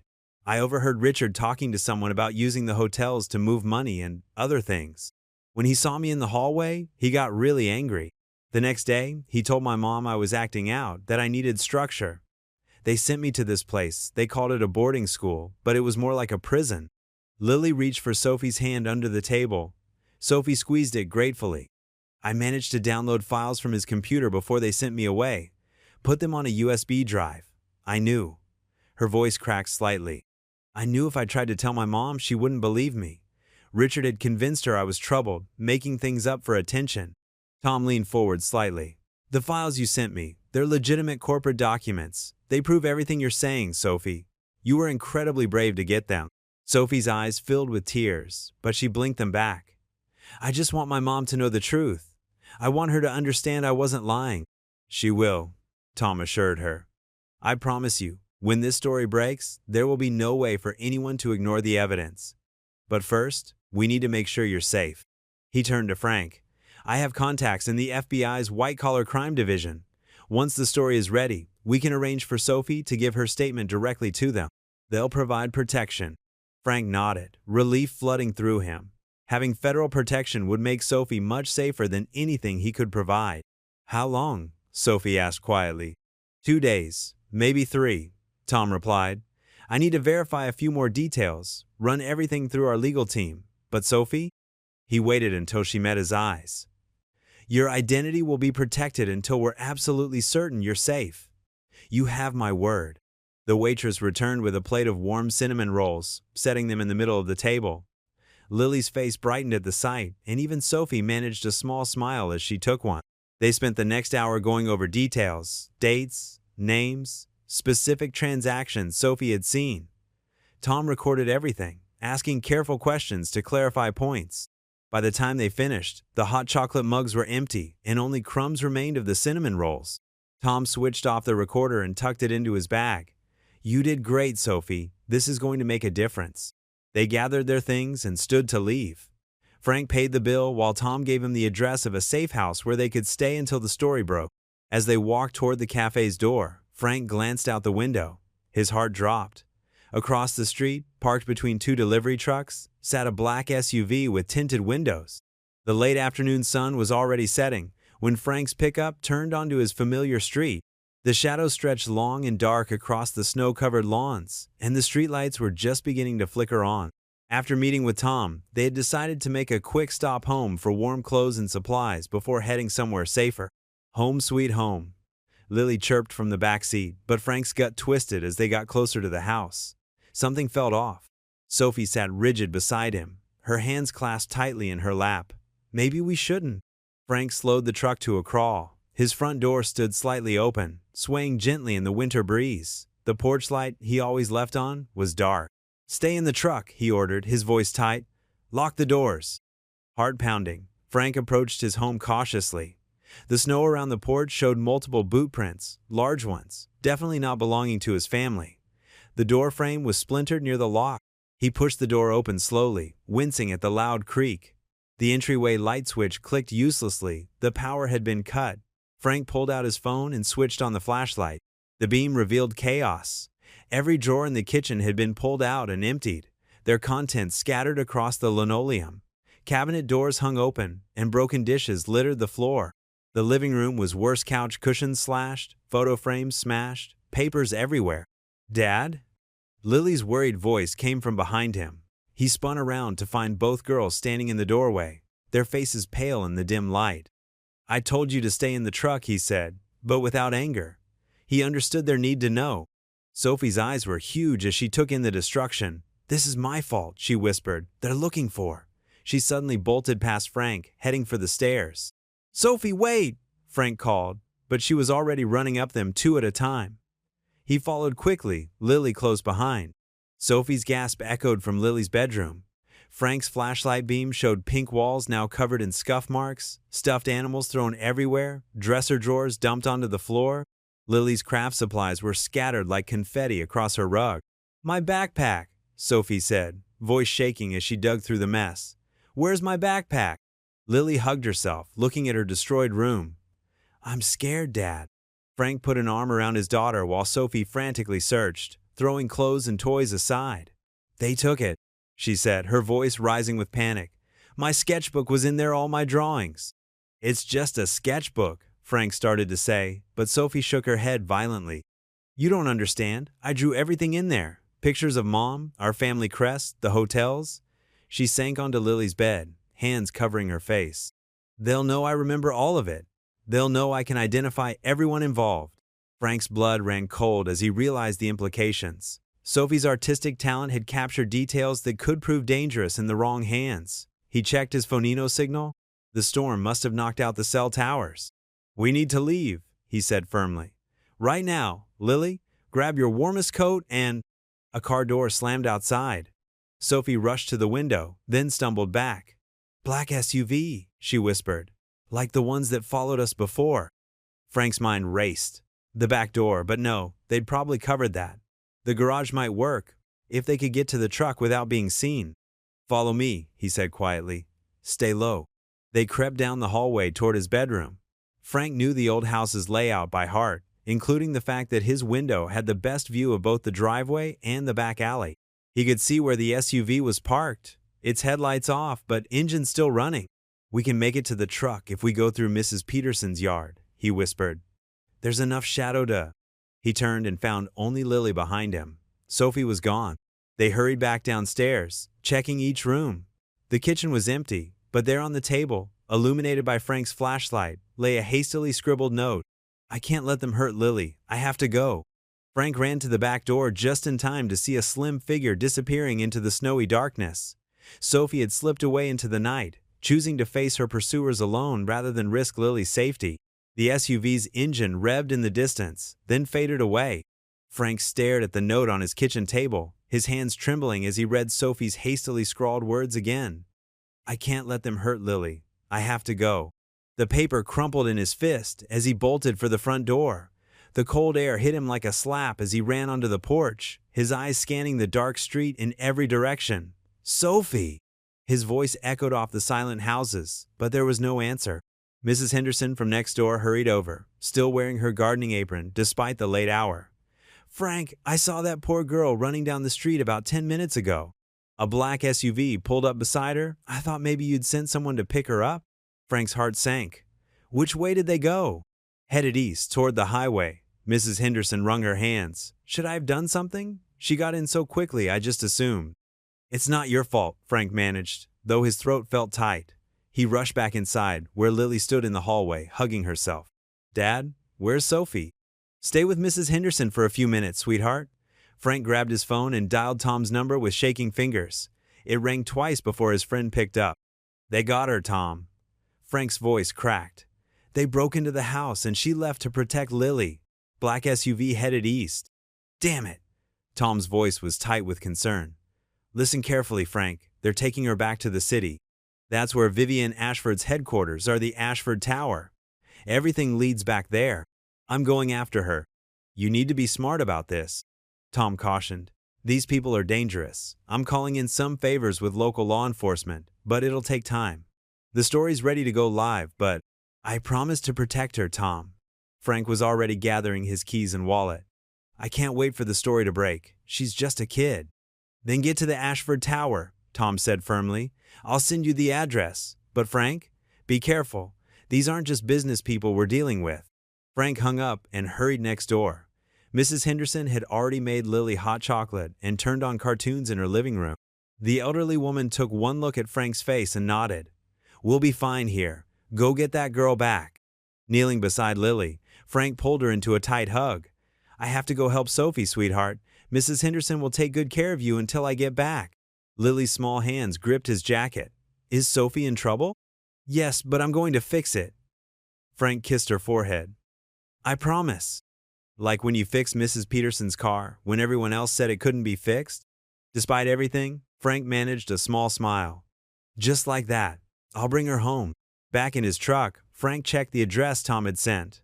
The Ashford Tower was 3 hours away in good weather. With his ancient pickup and the icy roads, it might take longer. He didn't care.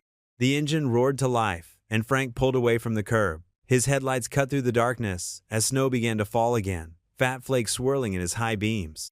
The truck's heater rattled and coughed before finally pumping out warm air. The radio crackled with late-night country music, but Frank switched it off. His mind was too full of Sophie's face when she'd first climbed into his truck that snowy night. How lost and afraid she'd looked. How she'd slowly begun to trust him, to smile, to play with Lily. How she'd finally started to feel safe. "I'm coming, kiddo," he muttered, pressing the gas pedal harder as he merged onto the highway. The old truck protested but steadied at a speed that was probably higher than it should be attempting. His phone buzzed with a text from Tom. "Story goes live in 3 hours. We'll meet you there. Don't do anything stupid before I arrive." Frank didn't respond. His focus was entirely on the road ahead, on eating up the miles between him and Sophie. The snow fell harder, but he didn't slow down. The wipers squeaked across the windshield in a steady rhythm that matched his heartbeat. Other cars grew scarce as the night deepened.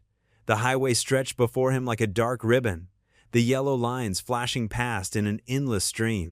Every now and then, he'd pass a semi-truck, its massive frame making his pickup shudder in the wind draft. He thought about Sophie's drawings, in that stolen sketchbook detailed scenes of hotel lobbies and overheard conversations carefully documented in the margins. She'd been so brave, gathering evidence while pretending everything was normal, and now she'd given herself up to protect his daughter. The truck's engine coughed, and Frank patted the dashboard. "Come on, old girl, just a little further." The vehicle seemed to respond, settling into a steady rumble as it carried him through the night. Signs for the city began to appear, counting down the miles. Frank's hands tightened on the steering wheel. Somewhere ahead, in that maze of steel and glass, Sophie was alone with the people she'd fled from, but not for long. The snow eased as he approached the city limits, the urban glow turning the sky a dull orange.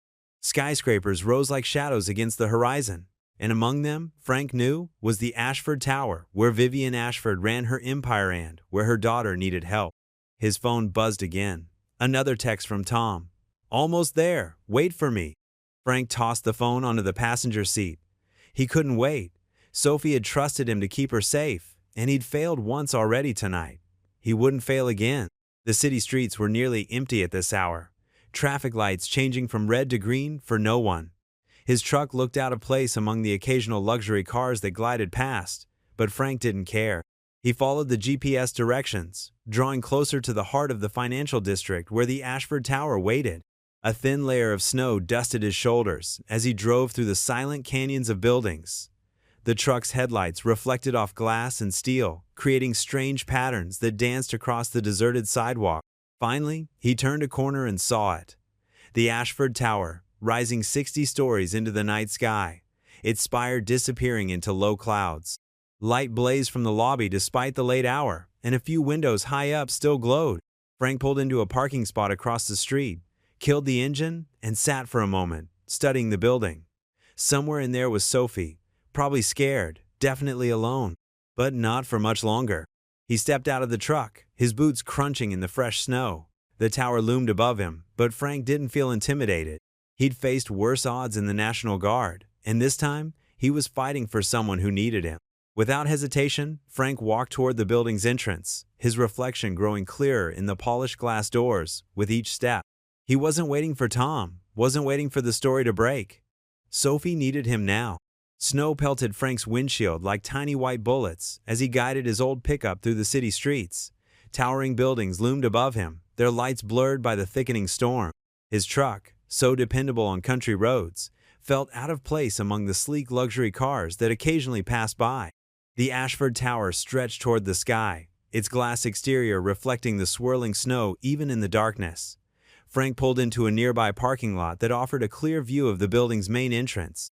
The lot's flickering lights cast shadows across his weathered dashboard.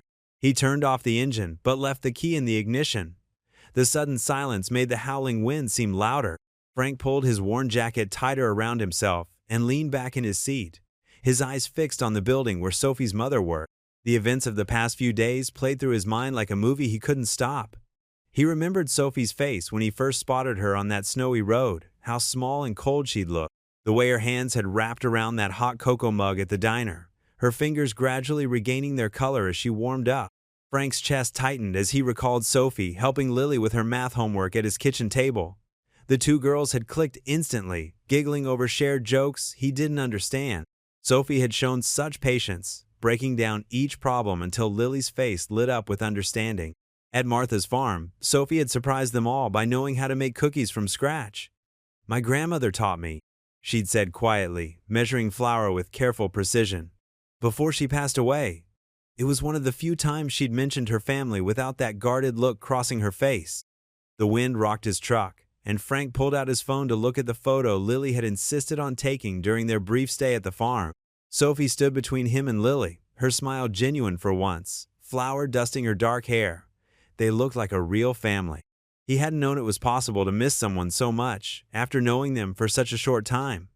But Sophie had carved out a space in their lives that now felt painfully empty. Even his house seemed too quiet, without her soft voice or the sound of her pencil scratching against paper as she drew in her sketchbook. Frank checked his watch. 3:47 a.m. The storm showed no signs of letting up. He reclined his seat slightly, knowing sleep wouldn't come easily, but needing to rest before facing whatever morning would bring. His phone showed no new messages from Tom, who was probably still working on the story that could expose everything. The night crawled by in fits and starts. Frank dozed off occasionally, only to jerk awake at every passing car, hoping to catch a glimpse of Sophie. Each time, disappointment settled heavier in his stomach. Around 5 a.m., early morning workers began trickling into the building. Security guards in crisp uniforms took their positions. Frank watched them all, studying their routines, looking for any sign of Sophie or the men who'd taken her. He thought about the note she'd left. "I can't let them hurt Lily." The words had been slightly smudged, as if tears had fallen while she wrote them. Sophie had sacrificed her own safety to protect his daughter, his family. Now it was his turn to protect her. The snow gradually eased as dawn approached. Frank used a handful of napkins from his glove compartment to wipe condensation from his windows, keeping the building in clear view. The rising sun painted the glass tower in shades of pink and gold, making it look almost warm and welcoming despite its imposing height. At 6:30, Frank finally stepped out of his truck. His joints protested after the long night, and he stretched carefully, aware of how out of place he must look in his work clothes and old jacket. The morning air bit at his face as he walked toward the building, his boots leaving tracks in the fresh snow. The lobby doors were heavy glass and chrome, rotating slowly as early executives entered. Frank took a deep breath, straightened his shoulders, and stepped inside. The contrast between the bitter cold and the lobby's warmth made his ears ring.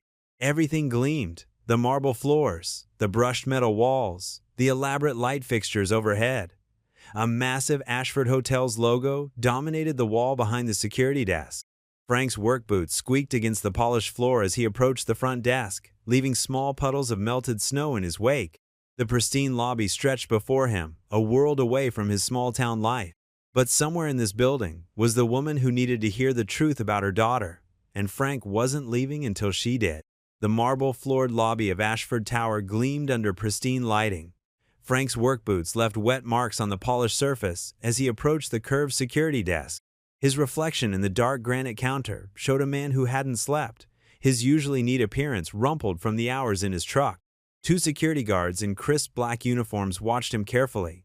The younger one stepped forward, hand resting casually near his hip. "Can I help you, sir?" "I need to see Vivian Ashford," Frank said, his voice steady despite his exhaustion. "It's about her daughter." The guard's expression didn't change. "Ms. Ashford's schedule is fully booked. If you'd like to make an appointment?" "No appointments," Frank cut in. "This can't wait. Sophie's in danger." At the mention of Sophie's name, the older guard touched his earpiece. The younger one moved closer to Frank. "Sir, I'm going to have to ask you to leave." Frank planted his feet firmly. "I'm not going anywhere until Vivian Ashford hears what I have to say." More security personnel appeared from side doors, their faces stern. The lobby's other occupants, men and women in expensive suits, gave them a wide berth as they hurried to elevators. "Last warning," the young guard said. "Leave now or we'll remove you." Frank raised his voice, not shouting but projecting clearly across the lobby. "Tell Vivian Ashford that Frank Carter is here about Sophie. Tell her Sophie left this note." He held up the crumpled paper from his kitchen table.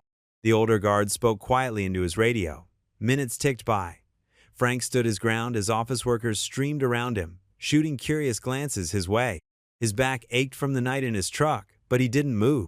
Finally, the elevator doors opened. Vivian Ashford stepped out, every bit as elegant as her magazine photos.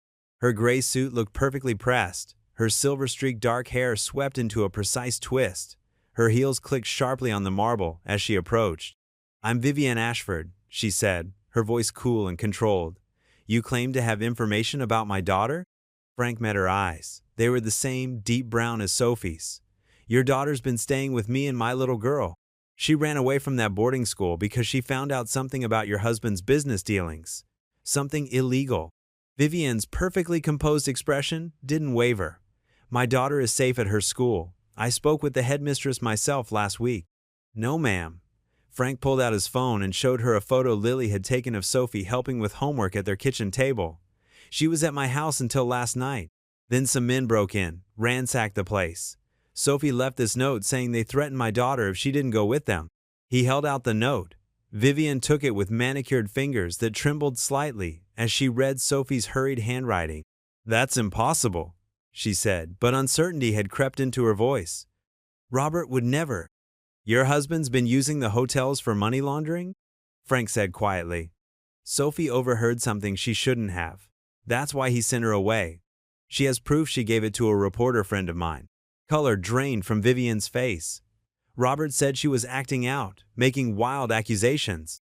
She's terrified, Mrs. Ashford. Those men who took her, they work for your husband. They've been following us for days. Sophie's not safe with them.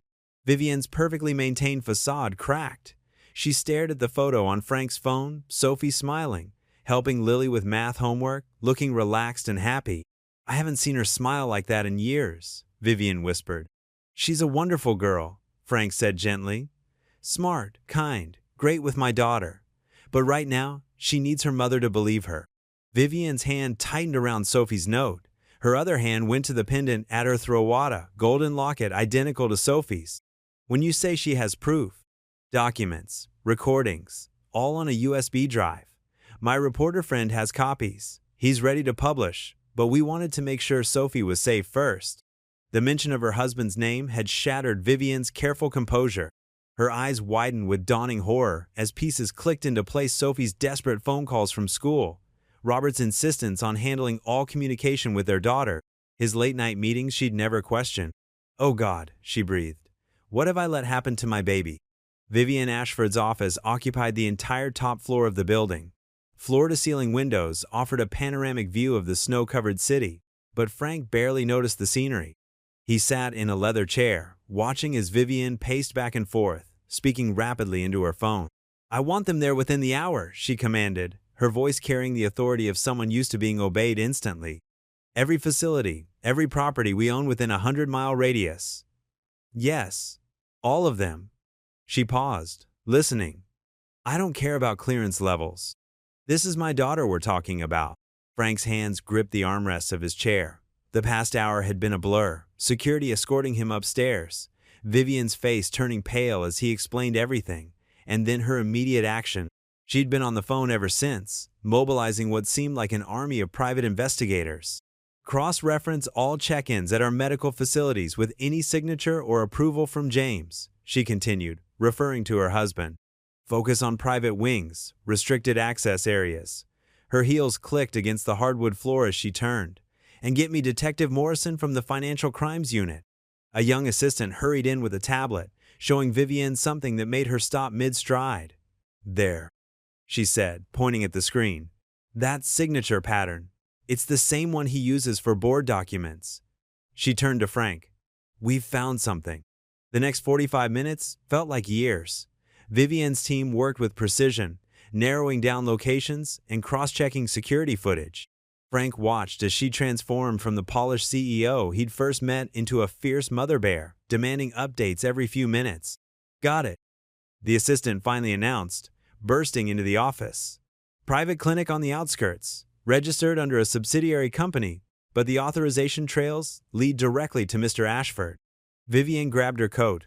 Call ahead. Tell them I'm coming personally, and if anyone tries to stop me, they'll be looking for a new job before sunset. She turned to Frank. You're coming with me. The drive to the clinic took 20 minutes through the snowy streets. Vivian's driver navigated the luxury sedan smoothly while she made more calls, arranging for police to meet them there. Frank stared out the window, his heart pounding. He'd promised to protect Sophie, and now, finally, they were close. The clinic looked more like a spa retreat than a medical facility, with its modern architecture nestled among snow-covered pine trees. A team of suited investigators met them at the entrance, along with 2 police cars parked discreetly at the side. "Third floor, East Wing," one of the investigators reported. "Private suite under the name Sarah James." 2 guards posted. Vivienne strode through the automatic doors like an avenging angel, her wool coat billowing behind her. The clinic staff scrambled to get out of her way. Frank followed close behind, his protective instincts on high alert. At the 3rd floor, they found the guards already being questioned by police. One look at Vivienne's face, and they quickly stepped aside. She pushed open the door to the suite, Frank right behind her. Sophie sat in an armchair by the window, wrapped in a thick blanket, her face turned toward the falling snow. She looked smaller somehow, more vulnerable than Frank remembered. At the sound of the door, she turned, her eyes widening in disbelief. "Mom?" Her voice cracked on the word.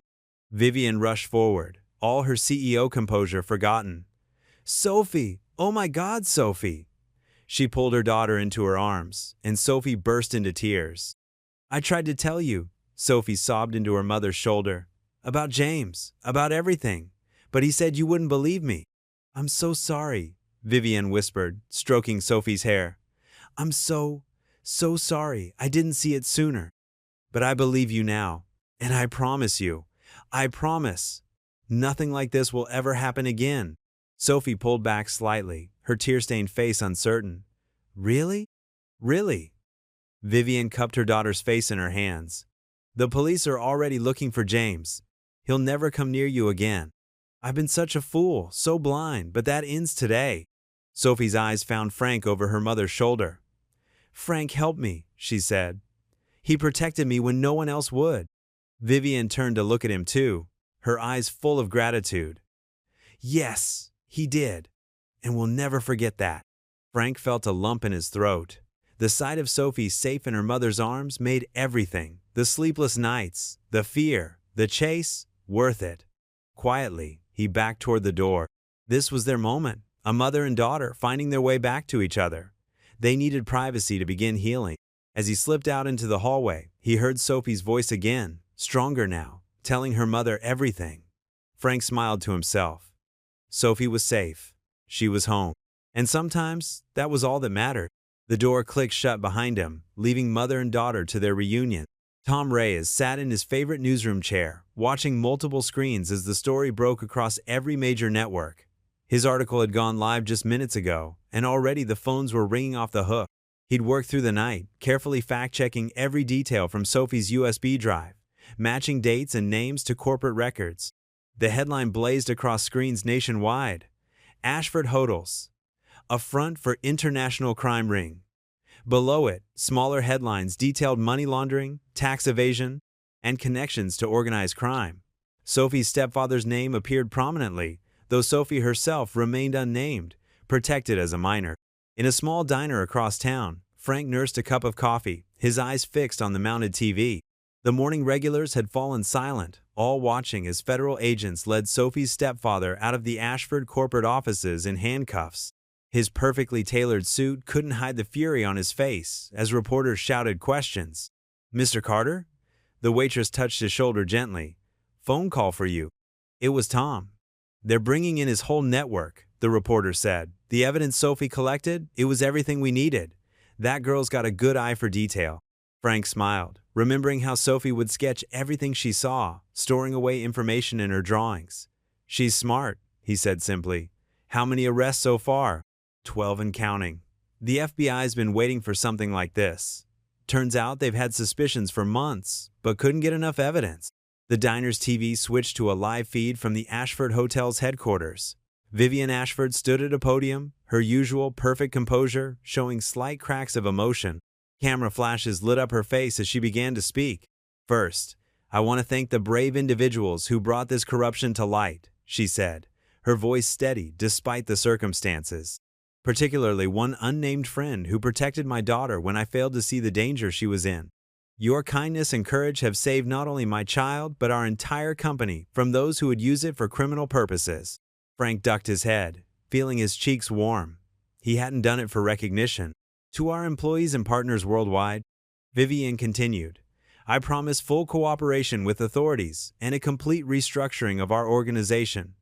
The Ashford name will stand for integrity once again. The questions came rapid fire from reporters. Mrs. Ashford, did you have any knowledge of your husband's activities? Where is your daughter now? Will you step down as CEO? Vivienne handled each question with grace, neither defending her husband nor revealing Sophie's location. She learned from her mistakes. Protecting her daughter came first now. In another part of the city, Sophie sat cross-legged on a hotel bed, sketching in a new notebook. The TV played quietly in the background, showing footage of the arrests. She paused her drawing to watch as another of her stepfather's business partners was led away in handcuffs. Her mother had given her the notebook that morning, leather-bound, with her initials embossed in gold. For new beginnings, Vivienne had said softly. Sophie's first sketch was of Frank's old pickup truck. Back at the diner, Frank's phone buzzed with a text from Lily. Dad, Sophie's on the news. Well, kind of. They're talking about her but not saying her name. Is she okay? He typed back quickly. She's safe. That's what matters. The diner's TV showed more arrests across the country. Hotel managers, accountants, lawyers who had helped hide the money trail. Sophie's careful documentation had unraveled years of criminal activity. Her detailed sketches of meetings, overheard conversations noted in margins, dates and times meticulously recorded. All of it had helped build an airtight case. Tom's voice came back on the phone. You should see the FBI's faces. They've been trying to crack this for months, and a 16-year-old girl handed them everything they needed. She's always been observant, Frank said, remembering how quickly Sophie had noticed details about his truck's engine when he taught her basic maintenance during their time on the run. Guess being quiet and watching everything finally paid off. The coverage switched to financial analysts discussing the future of Ashford hotels. Stock prices had dropped initially, but were already starting to recover as investors responded to Vivienne's decisive action and transparency. Frank sipped his cooling coffee, relief washing over him as he watched justice unfold. The waitress topped off his cup without asking, patting his shoulder again. Looks like the good guys won this one, she said with a knowing smile. He nodded, thinking of Sophie's tiny wave from the shelter doorway that first night, how close he'd come to just driving past. Sometimes the biggest changes started with the smallest choices. The news coverage continued, but Frank barely heard it now. He was remembering Sophie's face when she'd helped Lily with homework, the way she'd carefully explained fractions using cookie pieces, how she'd finally started to relax at Martha's farm, laughing as she fed chickens with Lily. His phone buzzed again, another text from Sophie herself this time. Thank you for believing me when no one else did. Frank smiled, typed back, that's what family does. On the TV, Vivienne was wrapping up her press conference. She looked directly into the cameras, her final words carrying the weight of both public statement and personal promise. To those who helped protect my daughter, you have my eternal gratitude. Sometimes the truest strength comes not from power or position, but from simple human kindness.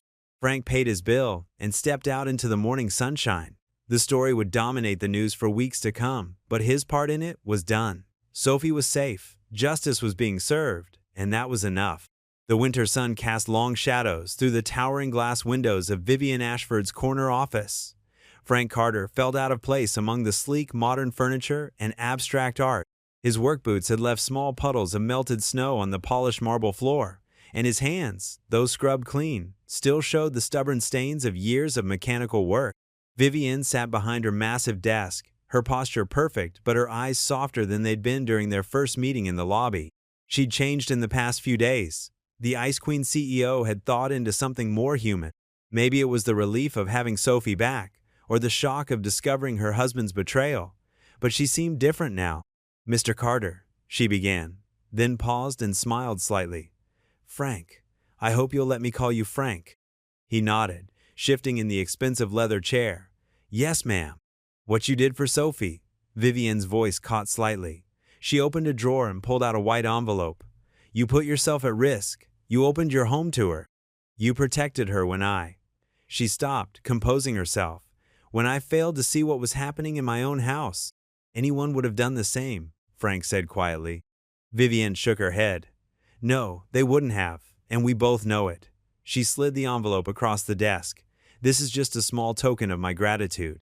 Frank didn't touch it. Ma'am, I appreciate the gesture, but I didn't help Sophie for money. Please, just look at it, she insisted. Reluctantly, Frank picked up the envelope and peeked inside. His eyes widened at the check's amount. Enough to buy several new repair shops, with plenty left over. "I can't accept this," he said firmly, placing it back on the desk. "Frank?" Vivian leaned forward, her voice gentle but determined. "You work double shifts. Your house needs repairs. Your shop could use new equipment. Let me help you the way you help my daughter." Frank shook his head. "The only payment I need is knowing Sophie's safe now." Vivian studied him for a long moment, then smiled. "You're a proud man, Frank Carter. I respect that." She took back the envelope and tore the check in half. "But what about the girls?" "The girls?" "Sophie told me about Lily, about how they became like sisters." Vivian pulled out another envelope. "This is different. This is a college fund, for both of them. Equal amounts, to be held in trust until they're ready for university." Frank's throat tightened. He'd been lying awake at night, wondering how he'd ever afford to send Lily to college. His savings account was always one car repair or medical bill away from empty. That's very generous," he managed. "It's the least I can do." Vivian stood and walked to the window, looking out over the city. "Sophie's gonna need therapy, time to heal, but she talks about Lily every day, about the cookies they baked together, the scrapbook they started." She turned back to Frank. "I don't want them to lose that connection." Frank thought about how Lily had been asking about Sophie every morning since she left, how his daughter's eyes lit up whenever Sophie's name was mentioned. "And there's one more thing," Vivian continued. "I've arranged for a contractor to repair your house. The damage from the break-in, yes, but also the older issues. The leaky roof, the drafty windows." Sophie mentioned them. "Mrs. Ashford." "Vivienne, please." "Vivienne," Frank corrected himself. "That's too much. The college funds, maybe, for the girls, but the house is non-negotiable." Her tone was kind but firm. "Consider it compensation for damages caused by my husband's men. It's a liability issue, really." A small smile played at her lips. "You wouldn't want me to face legal troubles, would you?" Frank couldn't help but chuckle at her clever manipulation. "You're good at this. I didn't build this company by accepting no easily." She returned to her desk and sat down. "The college funds and the house repairs. That's my final offer." Frank looked down at his calloused hands, thinking of Lily's future, of how Sophie deserved every chance to pursue her dreams after everything she'd been through. The house repairs would mean no more worrying about heating bills in winter, no more buckets catching rain in the hallway. "The college funds," he said finally, "for both girls. But the house?" "Frank." Vivian's voice was gentle but unyielding. "Let me do this. Not just for you, but for Sophie. She cares about you and Lily. Knowing you're both taken care of, it would mean everything to her." Frank thought about Sophie's face when she'd first stepped into his humble home, how she'd never once shown anything but gratitude for the simple meals and worn furniture, how she'd helped Lily with homework at their scratch kitchen table, looking more at peace there than in all the luxury she'd grown up with. The repairs only, he conceded. Nothing fancy, just what's needed. "Of course." Vivian nodded, satisfied.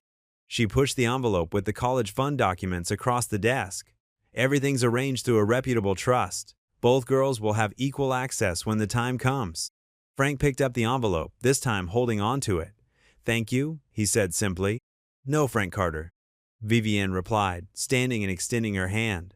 "Thank you for showing my daughter that there are still good people in this world, for teaching her what real family looks like." Frank stood and shook her hand, noting how her polished appearance couldn't hide the genuine emotion in her eyes. "Just promise me one thing," he said. "What's that?" "Let her be a kid sometimes. Let her bake cookies and make scrapbooks and just be Sophie." Vivian's smile was warm and real. "I promise." Frank nodded, tucking the envelope carefully into his jacket pocket. He'd let himself think about the details later, about how both girls would have chances he'd never dreamed possible, about how the house repairs would change their daily lives. For now, he was simply grateful that something good had come from that snowy night when he'd stopped to help a stranger. "The contractor will call you tomorrow," Vivian said as he turned to leave. "And Frank? Sophie would love to visit soon." "With your permission." "Anytime," he replied. "She's always welcome." As Frank left the office, the envelope felt heavy in his pocket, not with the weight of paper, but with the promise of the girls' futures. He'd refuse the money for himself, but for them, he'd accept this gift, this chance at something better. The late February sun streamed through freshly washed windows, making the Carters' home glow with warmth. The house looked different now. The creaky front steps had been replaced, the walls wore a fresh coat of paint, and the drafty windows sealed tight against the lingering winter chill. But it still felt like home. Lily bounded through the front door, her backpack bouncing against her shoulders. "Dad, everything looks so amazing." She twirled in the living room, taking in the repairs that had transformed their modest house. The worn carpet had been replaced with hardwood floors that gleamed in the sunlight, and the old couch had given way to a comfortable new one in warm brown. Frank followed behind her, carrying a box of their belongings they'd brought back from Martha's farmhouse. "Careful there, sweetheart," he said with a chuckle as Lily's spinning nearly knocked over a lamp. "Why don't you go check out your room?" "Oh my gosh, yes!" Lily raced up the stairs, her footsteps thundering overhead. Frank set the box down and walked through the kitchen, running his hand along the smooth new countertop. The refrigerator hummed quietly, a far cry from the rattling old one they'd had before. Despite his initial reluctance to accept help from Vivian Ashford, he had to admit the repairs made their home safer and more comfortable. "Dad, Dad, come look!" Lily's voice echoed down the stairs. "My room is perfect." Frank climbed the stairs, finding Lily sprawled on her new bed, surrounded by the stuffed animals she'd brought from Martha's. The walls were painted a soft yellow, the color she'd always wanted, and fairy lights twinkled around her window. "Sophie's gonna love it when she visits," Lily said, hugging her favorite teddy bear. "When do you think she'll come? Soon? Maybe next weekend?" Frank sat on the edge of the bed. "Let's give her some time to settle in with her mom first, but I'm sure she'll visit when she can." "I miss her," Lily said softly. "It's weird not having her around anymore. Remember when she taught me how to make those braided friendship bracelets at Martha's?" "Of course I do. You two nearly used up all Martha's embroidery thread." Frank smiled at the memory of finding the girls surrounded by colorful strings, their heads bent together in concentration. A car door slammed outside, and Frank glanced out the window to see the mail carrier walking up their driveway. "I'll be right back," he told Lily, who was already arranging her stuffed animals in a precise circle on her bed. The brisk air hit his face as he opened the front door. Among the stack of envelopes was a thick cream-colored one, addressed in careful handwriting, "To Frank and Lily Carter." Back inside, Frank called up the stairs, "Lily, there's a letter from Sophie." The stuffed animals went flying as Lily scrambled down the stairs. "Really? Open it! Open it!" They sat together at the kitchen table as Frank carefully opened the envelope. Inside was a folded letter, along with several loose pages covered in Sophie's detailed sketches. "Look!" Lily spread out the drawings. There was one of Martha's farmhouse, the chickens pecking in the yard.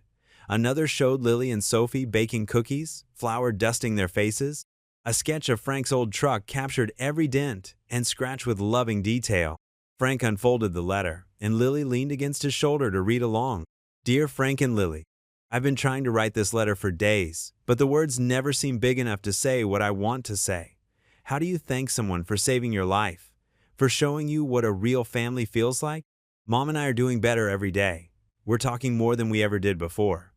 She's different now, or maybe I'm seeing her differently. She tells me about when she was young, before the hotels and the money. Sometimes we just sit and draw together, like Lily and I used to do. I miss you both so much. I miss Lily's stories and Frank's terrible dad jokes. Yes, they're terrible, but don't stop telling them. I miss feeling safe and understood, even when I couldn't explain everything that was happening. Lily, thank you for being the sister I never had, for showing me how to feed chickens without being scared of them, and for making me laugh when I was worried. I'm working on a special painting for your room. No hints about what it is, but I think you'll love it. Frank, I don't even know where to start. You could have driven past that night. You could have left me at the shelter. You could have walked away when things got dangerous, but you didn't. You taught me that sometimes the best family is the one you choose. Mom says I can visit soon, once everything settles down. The police are still talking to a lot of people, but Mom's lawyers say it's almost over. My stepfather and his friends will be in jail for a long time. I'm taking art classes now, real ones, at a studio downtown. The teacher says I have natural talent, but I think it's because I had so much practice drawing during our adventure.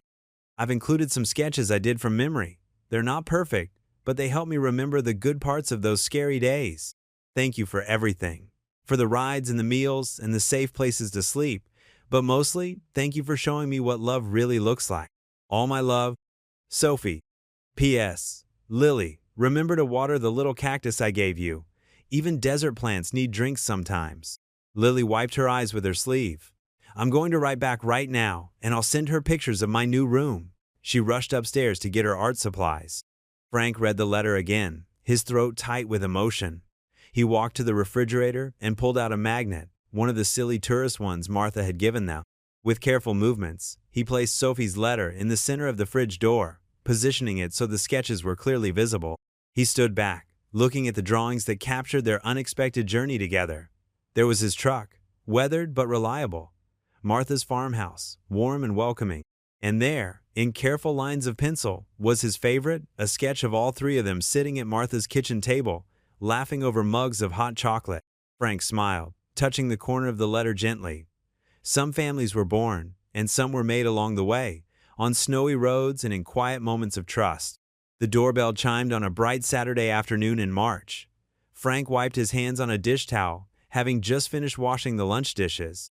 Through the window, he spotted a sleek silver car parked in his driveway, quite a contrast to his weathered pickup truck. Lily raced to the door before Frank could reach it. "They're here," she squealed, throwing it open. Sophie stood on the porch, looking healthier than Frank had ever seen her. Her cheeks had a rosy glow, and she wore a new blue sweater that matched her eyes. Behind her, Vivienne Ashford stepped out of the car, carrying a covered dish. "We brought lasagna," Sophie announced with a shy smile. "I helped make it." Frank's heart warmed at the sight of them both.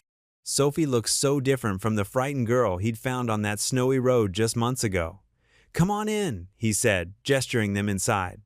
"It's good to see you both." Lily grabbed Sophie's hand. "Want to see my new art supplies? And Dad built us a tire swing in the backyard." Sophie glanced at her mother, who nodded with an encouraging smile. "Go ahead, sweetheart. Mr. Carter and I can chat." "Please, it's just Frank," he insisted, taking the lasagna from Vivienne. In the kitchen, he set it on the counter while Vivienne settled at the small table by the window. Outside, they could hear the girls' laughter as they pushed each other on the tire swing. The sound made both adults smile. "She's different with your daughter?" Vivienne observed softly. "More free. More like the little girl I remember before." She trailed off, watching the scene through the window. Frank poured them both coffee. "Lily has that effect on people. She never met a stranger she couldn't turn into a friend. Like father, like daughter," Vivienne said, accepting the mug. "I never properly thanked you, Frank. Not just for protecting Sophie, but for showing her what family should feel like." He shifted in his chair, uncomfortable with the praise. "Anyone would have done the same." "No," Vivienne said firmly. "They wouldn't have. You risked everything, your safety, your home, your daughter's security, for a stranger. That's remarkable." Through the window, they watched as Sophie showed Lily how to make daisy chains from the early spring flowers dotting the lawn. The girls sat cross-legged in the grass, their heads bent together in concentration. "Sophie's starting therapy next week," Vivienne shared. "The doctor says she's handling everything remarkably well, all things considered. She talks about you and Lily constantly." Frank nodded, thinking of the frightened teenager who'd hidden her pain behind silence those first few days. "She's strong. Stronger than she knows." A burst of laughter drew their attention back outside. Lily had managed to tangle herself in the daisy chain, and Sophie was carefully helping her unwind it, both of them giggling. "Dad," Sophie called through the open window, "can you show Lily how to do the braided friendship bracelet thing you taught me at Martha's farm?"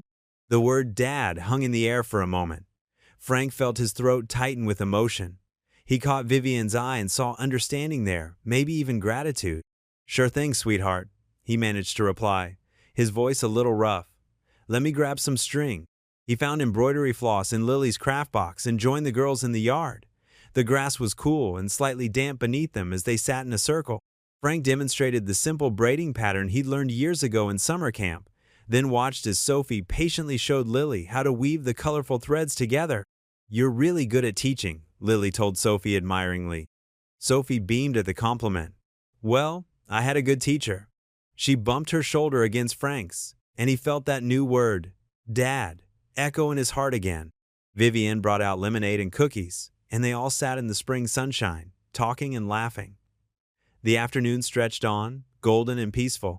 Frank noticed how Vivienne had relaxed, her corporate polish softening into something more natural. She'd kicked off her expensive shoes to sit in the grass, letting Lily show her how to make a proper daisy chain crown. As the sun began to dip, Sophie helped Frank fire up the old grill, while Vivian and Lily set the table inside. The rich smell of cooking lasagna filled the kitchen, mingling with the aroma of grilled vegetables. "This is nice," Sophie said quietly, as she handed Frank a plate of bell peppers to grill. "It feels like how things should be." Frank understood what she meant. The easy warmth of family, the simple joy of sharing a meal together. These were the things that healed, that made a house a home. They gathered around the kitchen table, which seemed smaller with 4 people, but somehow perfect. Lily chatted excitedly about her school's upcoming spring concert, while Sophie shared news about her art classes and a mural she was helping paint at a local community center.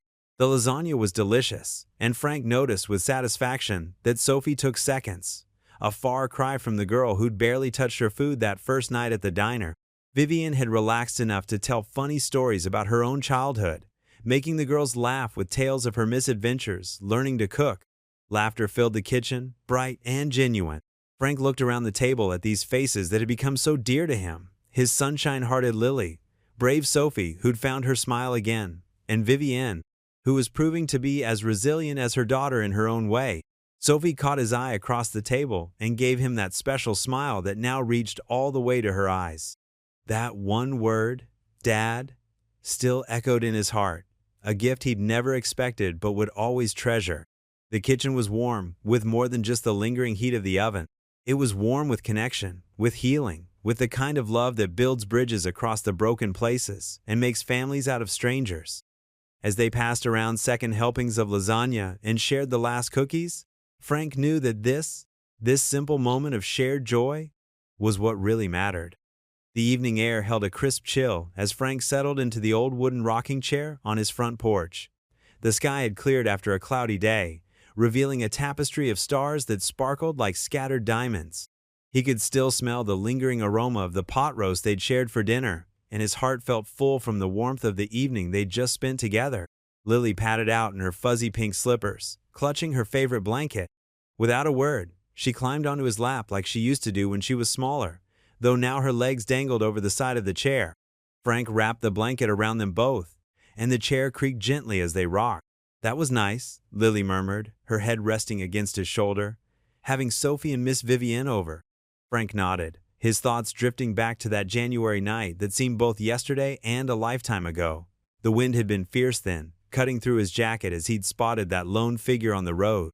He remembered how Sophie had huddled against the passenger door of his truck, her thin coat offering little protection against the winter cold. "You know, Sweet Pea," he said softly, "I almost drove past that night. Almost told myself it wasn't my business, that someone else would help." Lily shifted to look up at him. "But you didn't." "No, I didn't." Frank gazed at the stars, remembering the way Sophie's hands had trembled around that cup of hot cocoa at the diner. Something just didn't feel right about leaving her there. The porch swing at the far end of the deck swayed slightly in the breeze, reminding him of the afternoon they'd spent installing it last weekend, a gift from Vivienne that he'd finally accepted after Sophie insisted. He smiled, thinking of how different things were now compared to those tense days on the run. "Remember Martha's farm?" Lily asked, playing with a loose thread on the blanket. "And how Sophie taught me to make those chocolate chip cookies?" "Sure do. You two nearly covered the whole kitchen in flour." Frank chuckled at the memory. "Martha still talks about that when I call her." A comfortable silence fell between them as they watched a satellite track slowly across the night sky. Frank thought about the USB drive that had changed everything, about those nerve-wracking days waiting for Tom's story to break. He remembered the gut-wrenching moment they discovered Sophie's note, and the desperate drive to the city through the storm. "Dad?" Lily's voice was thoughtful. "Did you know it would turn out okay when you first stopped to help Sophie?" Frank shook his head. "No, honey. I just knew someone needed help. Sometimes that's all you can know." He thought about Sophie calling him Dad earlier that evening, how natural it had sounded, how it had caught in his chest like a physical thing. He thought about Vivienne's transformation from a distant corporate figure to a fierce mother bear fighting for her daughter, the way she'd hugged him before leaving tonight, whispering, "Thank you," with tears in her eyes. The night air grew cooler, and Frank pulled the blanket tighter around Lily. A car passed on the street, its headlights sweeping across the front yard where Sophie and Lily had spent the afternoon drawing with sidewalk chalk. The colorful designs still decorated the driveway, hearts, flowers, and a surprisingly good sketch of Frank's old truck that Sophie had drawn. "You know what Sophie told me today?" Lily said, yawning. "She said that night in your truck was the first time she felt safe in months. She said she knew right away you were one of the good guys." Frank's throat tightened. He remembered Sophie's words from earlier. "You're the dad I wished I had growing up." How she'd hugged him tight, no longer the scared girl from that snowy night, but a young woman growing into her strength. Above them, the stars continued their ancient dance across the sky. A meteor streaked past, quick, bright, and gone in an instant, like that moment of decision on a dark winter road. Frank thought about how life could pivot on such small choices: stopping or driving past, offering help or minding your own business, speaking up or staying silent. The porch light cast a warm glow around them, and Lily's breathing had grown deeper, more rhythmic. Frank knew she was fighting sleep, trying to stretch out this peaceful moment just a little longer. He understood the feeling. Something cold and wet touched his cheek. Looking up, he saw the first snowflakes beginning to fall. Not the harsh driving snow of that January night, but gentle flakes that drifted down like feathers. They caught the porch light as they fell, each one a tiny miracle of ice and light. Lily stirred. "Look, Dad, snow!" "Just like the night we met Sophie," Frank said softly, watching the flakes settle on the porch railing. They stayed there, father and daughter, as the snow continued its gentle descent, coating the world in a fresh blanket of white. It covered Sophie's chalk drawings, but Frank knew new ones would replace them soon enough. He thought about the college funds Vivian had set up, about the future opening up for both girls. He thought about second chances and new beginnings, about how help often comes from unexpected places, and how giving it can transform the giver as much as the receiver. The snow fell silently around them, and Frank held his daughter close, overwhelmed by gratitude for this moment, for the simple gift of being able to help when help was needed. Sometimes, he whispered more to himself than to Lily, the smallest kindness can change everything. The snow continued to fall, gentle as a blessing, while father and daughter watched in peaceful silence, wrapped in their blanket and the quiet magic of the moment. What would you do if you were in their place? Comment your answer below, and let's see how you'd rewrite the ending. If you thought this was just the beginning, you're right. Click through and see where the story takes you next. If you enjoyed the story of Frank Carter, I handpicked the next story that you will enjoy. Please don't miss this one. Click here to watch it.